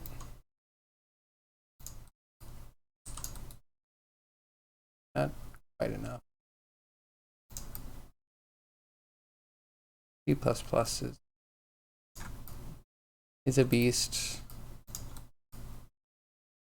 Might be good to get more comfortable with.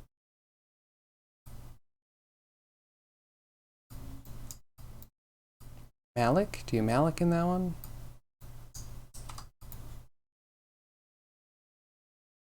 You gotta learn some programming? Give it a shot, definitely.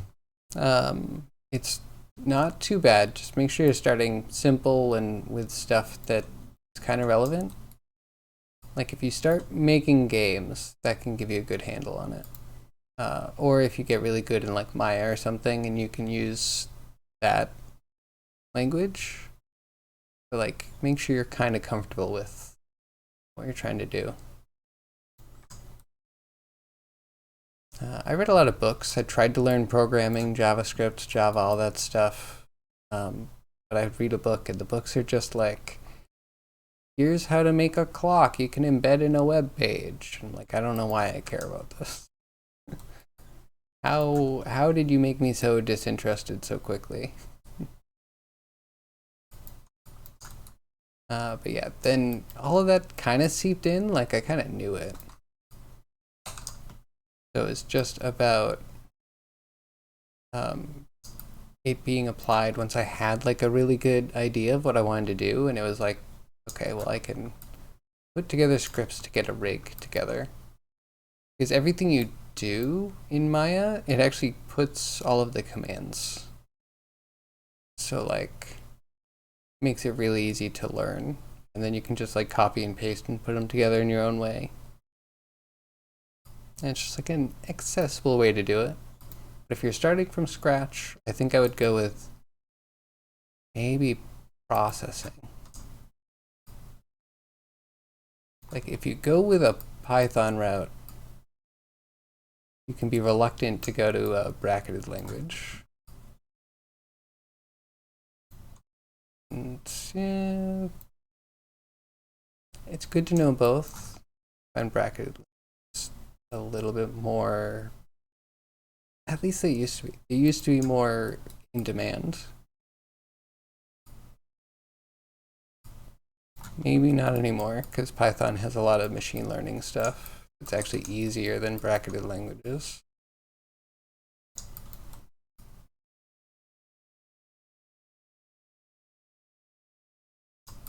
Make this. I mean, it's not natural. It's a broken language. But yeah, no.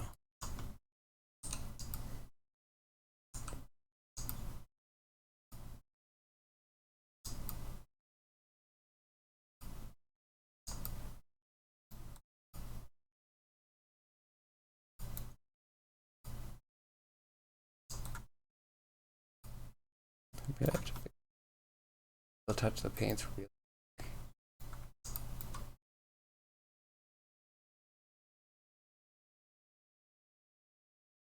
All right, toes. Need a left toe. 2.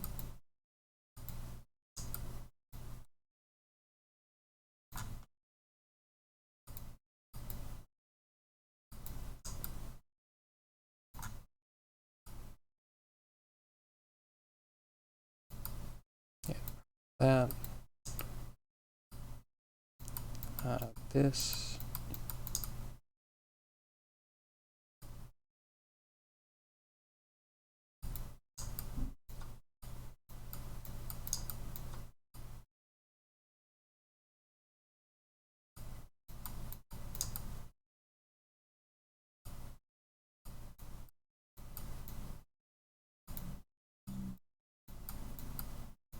Nope, that one.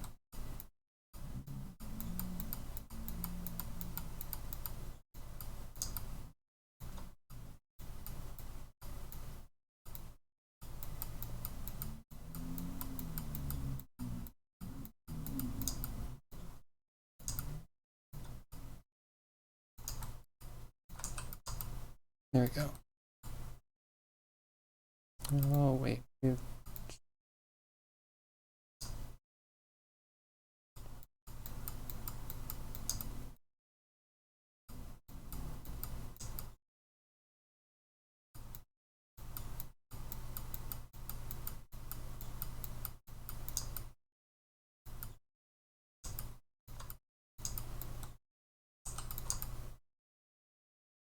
Cool. That out of there. That. Excuse me, smaller. Sorry, space out there. You have some friends that study computer science and they describe it like it's hell. It's not so bad. Then again, the atmosphere they might be in with academic computer science, I could describe that as hell. I've had people describe academics, like going to university for computer science, as 2 years of using a computer like a calculator to add numbers together. And then you start getting into actually like programming. Like, you should. I think you should leave the assembly and the binary stuff until later. I know it's like foundational stuff, but like, You don't need to know what's under the foundation of your house before you start building, necessarily. You just need to know the foundation itself is solid. That's kind of how I feel. People really get burned out from computer science before they ever do computer science. Python is an excellent glue language in many things. Hey, Catless, how are you? Is it time for scuff? Maybe it is. I'm excited. Let's check it out. So, Catless, what do you think about doing some Blender Python tomorrow? We'll make some animation related scripts. If you're interested. Oh, wow. Pete, play. Fun. That's really good. So, like, the tail has a bit of jiggle in it. I like that. I think it should still. Are you having a problem with side to side still? I think you will need side to side, but it's not too bad. The hip I might put a little bit in.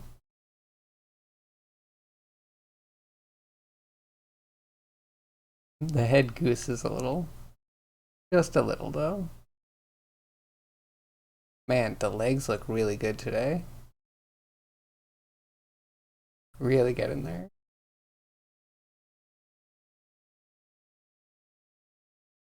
Scripting and animation are two separate things that we're going to use magic and sorcery to bind together. You know how to stabilize the head. So I tend to not totally stabilize the head. Usually just minor adjustments. Like when I rotate the chest to get like a side to side momentum, I just counter rotate the head a little bit. So when you do this, then you just go back to kind of straight-ish. And then yeah, you just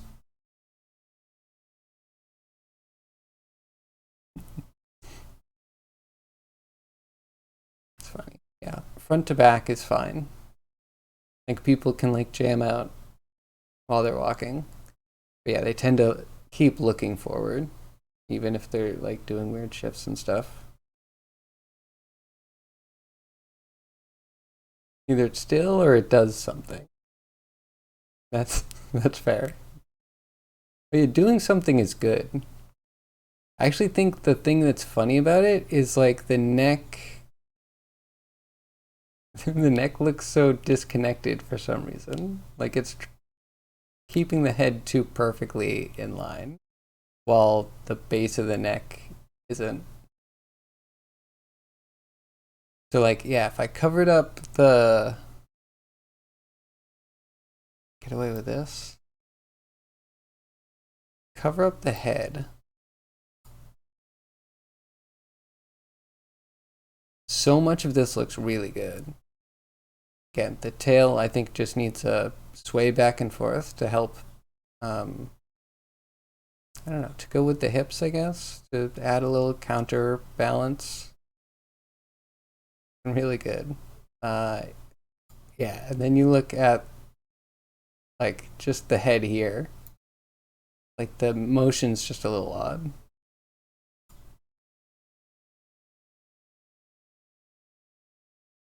Yeah, the body's like pretty much there. It's pretty convincing. Tried to reference runners? Well, it definitely worked. Uh, yeah.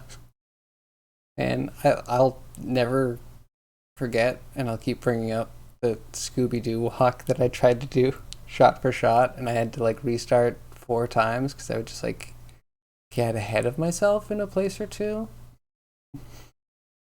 And rotoscoping animations can be tricky. Trying to figure out the head. Yeah, I mean, you're pretty much there. A couple little tweaks. And then did you figure anything out about the tail? Are you going to be able to actually get the tail to go side to side?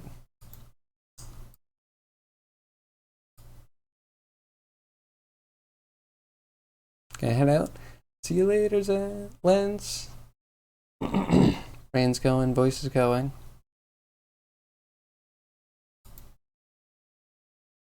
You fixed the tail situation. Cool. Yeah, it'll be cool to see you play around with that. I wonder if there's different tail patterns. Like how much follow through, I guess, you do with the tail. You know? You look at like velociraptors and there's a flow to it, but there's also like a stiffness to the tail where it's like the whole spine has like a wire through it, a stiff wire that just kind of shifts ever so slightly at the ends.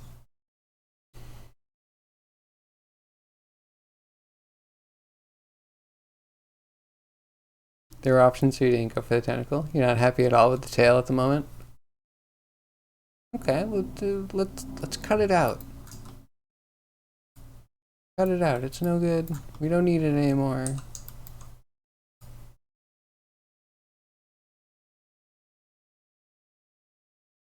This is a little bit.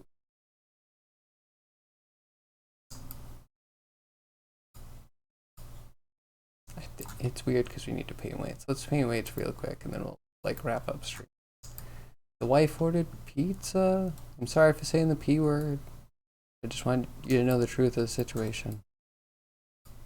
And with said za, yeah, not cooking. So I can end earlier and not be like figuring out what to do. Where are we? We're on the left foot ankle.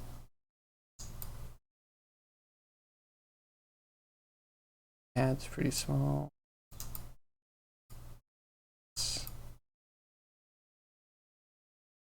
The movement is made with tweak bones right now. What is a tweak bone? You're going to plug some physics into it, but didn't have the time to figure that out yet. Ooh, that'll be exciting. That's really cool, especially if you're going to do more of an animation. I mean, knowing that it rigs well means that you can bring it into a game engine and know that the game engine's joints are going to be able to handle things well. Yeah, you will have to redo things in the game engine. Not the end of the world, but I have found at least Unity's joint systems to be slightly a pain.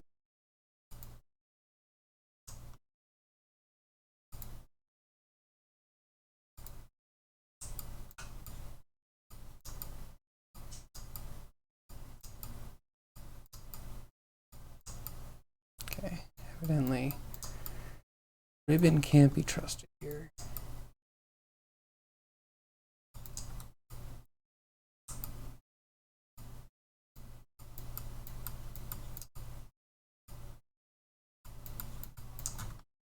Yeah, it shouldn't have anything over there.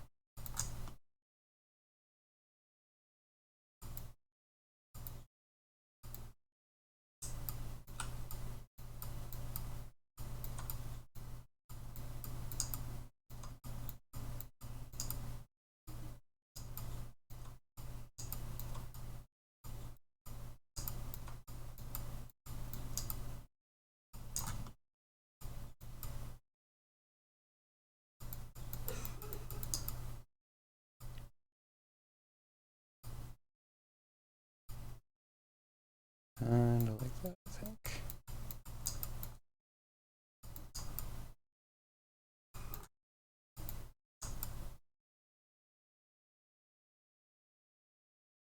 I'm actually painting.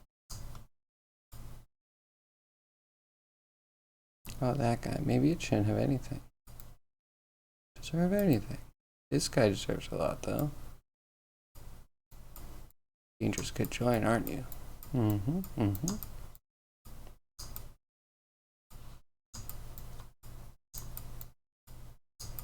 Yeah, that bottom one might be a little bit redundant.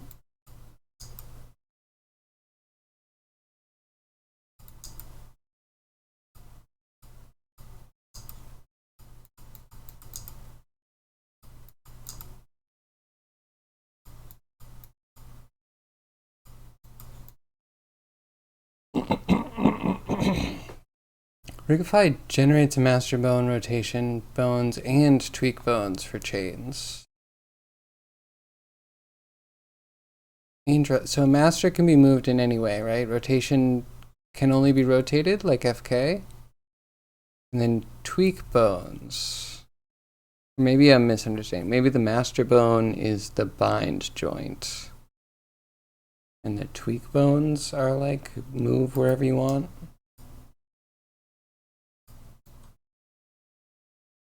Tweak bones for location. That's interesting. Definitely a unique way to put it together.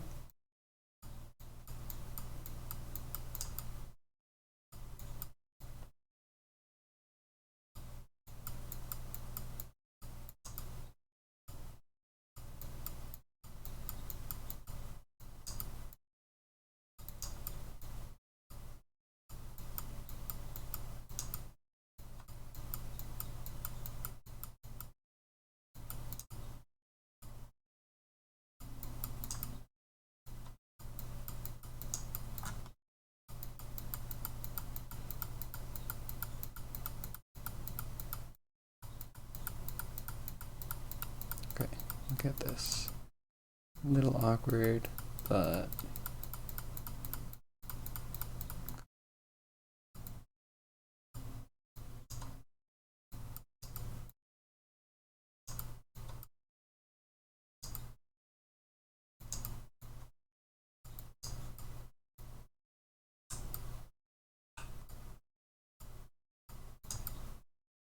get out of here. We don't need you anymore.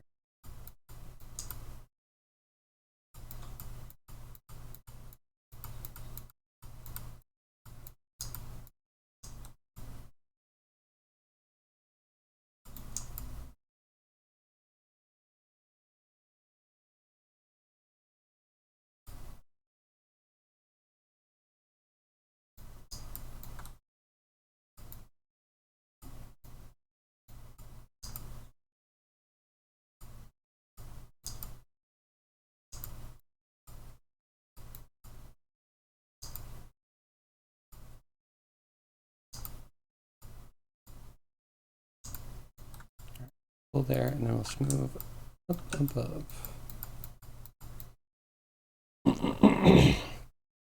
Also in local space. So now if the tail bends up and down, the manual jiggle axis chains with it.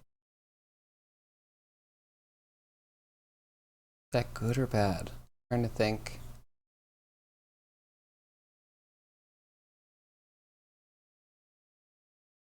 Bad. Okay, yeah. So when you're translating, it's changing the rotation because it wants to point to the next joint, right? Okay. I wonder what solutions there are for that. I wonder if it's just good practice to always put a tentacle in, though.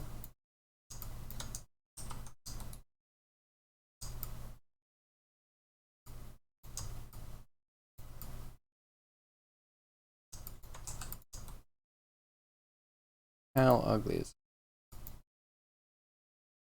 Let's do not touch. That almost looks okay, like we have a bone and muscle contraction joint.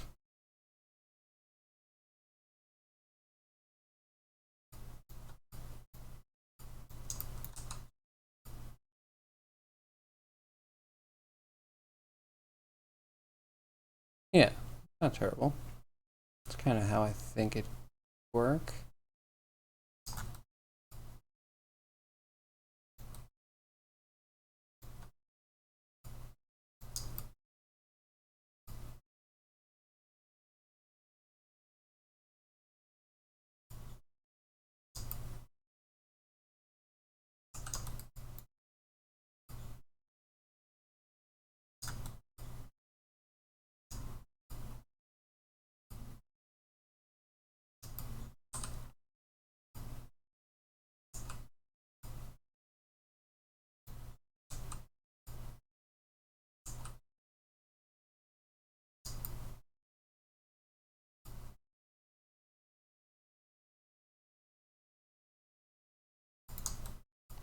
Big ol' awkward foot.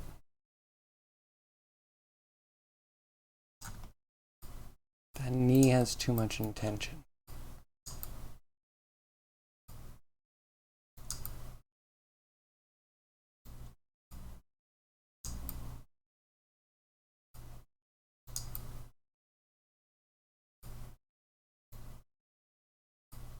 Or do you think it would seize?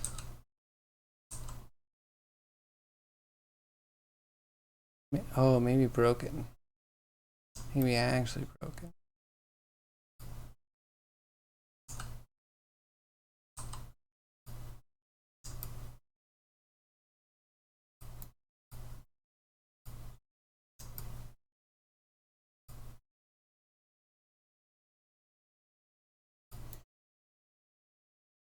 Yeah, very disturbing. Well, you can't flip it back. We'll have to copy and paste that key.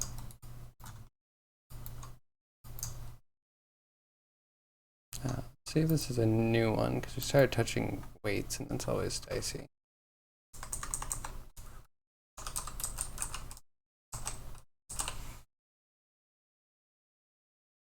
Ooh, another one. Give me 1 second. And then you'll probably wrap up soon. Very soon. Clicking link. Blue spheres are tweak bones. I see. Okay, yes. You can move it up.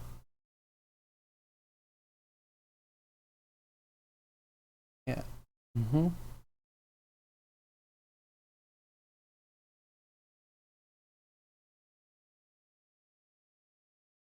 Interesting. This is close to a ribbon, I think. You pull this up and this goes down to compensate, even though these two joints are in the same position and orientation.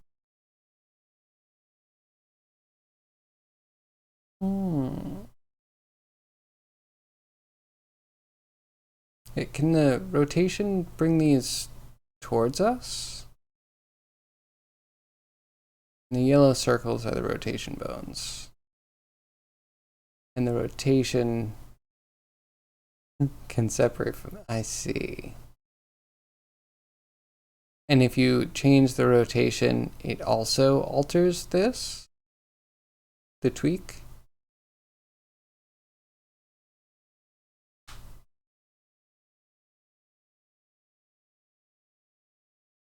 Hmm.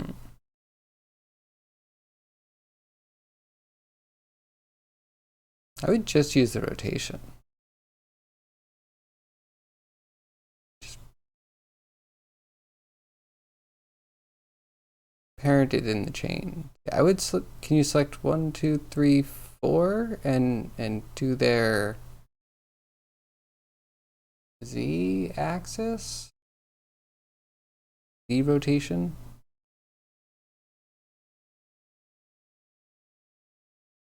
Parented in the chain. Okay, yeah, and then follows the rotation of the local bone.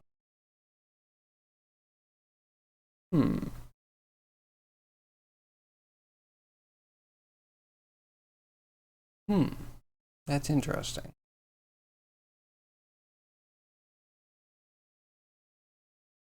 Kind of want to play with it. I can't move it at all.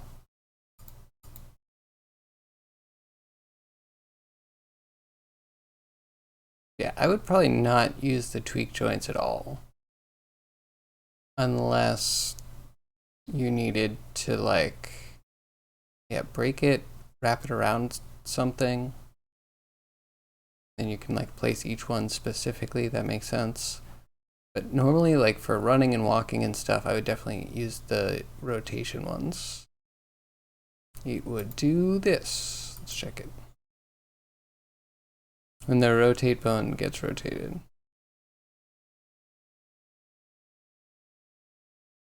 Okay, that's not bad. You just reset the tweak node back to where it should be. It feels like it's just a workflow of where you animate the rotate first and then tweak if you need to tweak. I think.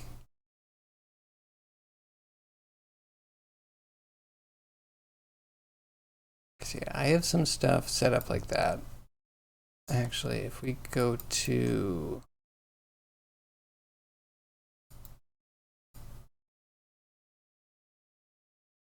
have a gun out.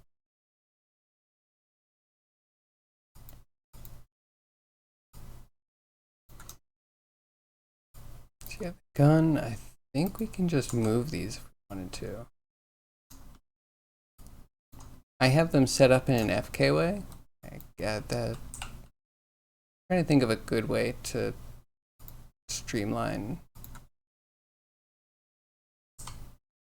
the opposite.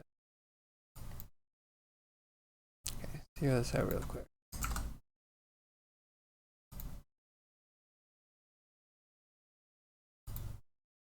This one off.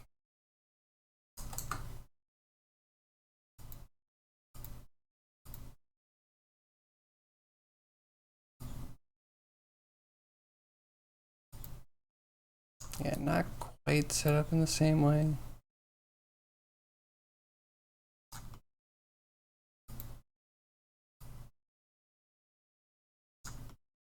Because yeah, then I don't actually have my rotation on that. I either have FK style, if I rotate one and everything down the chain moves, or I don't.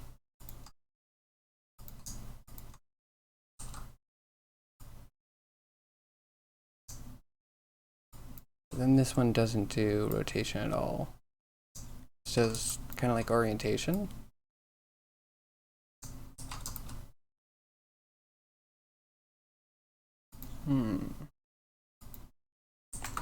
That's a feature I wanted to add at some point.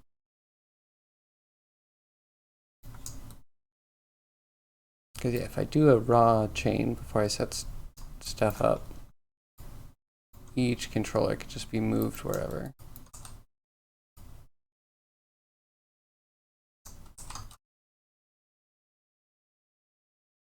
So yeah, that's interesting.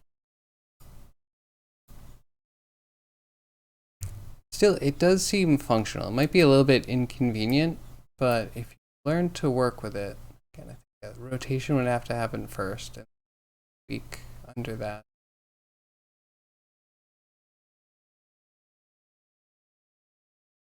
Yeah, but were you saying that the yellow ones don't rotate in every axis? Because that would be a problem. You don't need to usually twist it too much, but it is good to have yeah, all of the ways that you can flip it around. Wag it, if you will.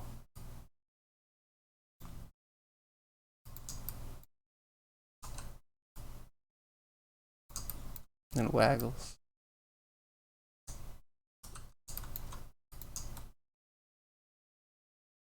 Free to rotate in all axes. Cool. Okay, well yeah, in that case I would say just grab all of the rotates. Just back and forth. Like when you're taking, forget what it is, probably look at a cat walk, but I think it always fills the gap in between the legs. So if this leg is planted and the right leg is moving forward, then the tail swings right to help give you momentum to push the right leg further even more. And then as soon as you take the step, it starts swinging back to help push the other leg forward. Like right step, left step, right step, left step, right step, left step. And then I think when you step down, well, when you lift, you want to get momentum forward on your passing step. To get momentum up and forward, you'd probably push down.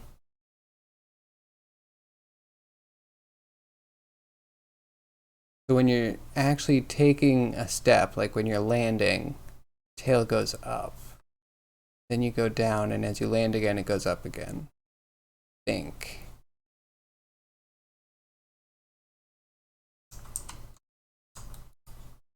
I think it can be tricky. Reminds me, I have to do that cat neck. Man. Oh, and it's 6:20. On some videos. It makes sense. You'll see a video, and I think Tails is one of those things. I didn't super need to like have the video play over and over. It's a little bit straightforward once you figure the logic out for why the tail does what it does.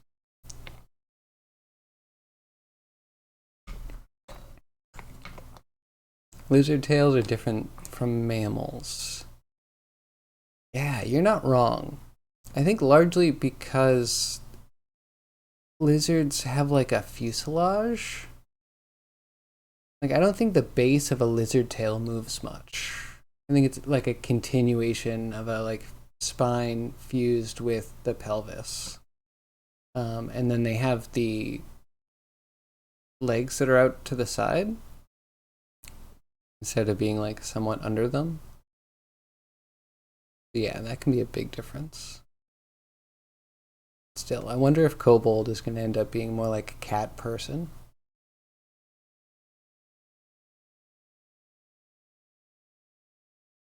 And this biped form is different from quadruped hips too. That is true. That is true. Yeah. Well, I'm excited to see what it looks like. Let's find someone to raid out to. Because, yeah. Where are the people? Where are all my wonderful people that I can raid out to?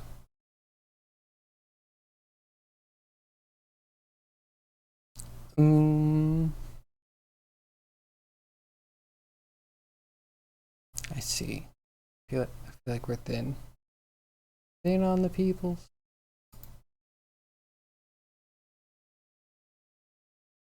We go check 3D modeling. Check animation. No, I don't have hope for animation. We'll try. And on top, this model breaks every realistic tail configuration. I mean, that's kind of true too. It extends a little bit lower than it should, maybe. A thick boy tail.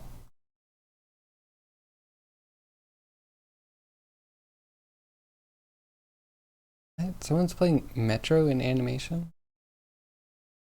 Well, I'll never understand it. Okay, whatever. Someday we'll find another 3D animator on Twitch. Someday. Until then, who do we run off to?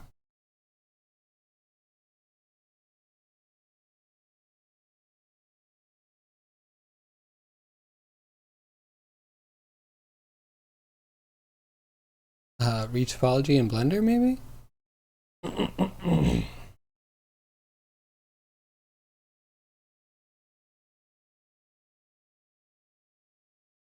We got a Dr. Walrus with a quick raid and run.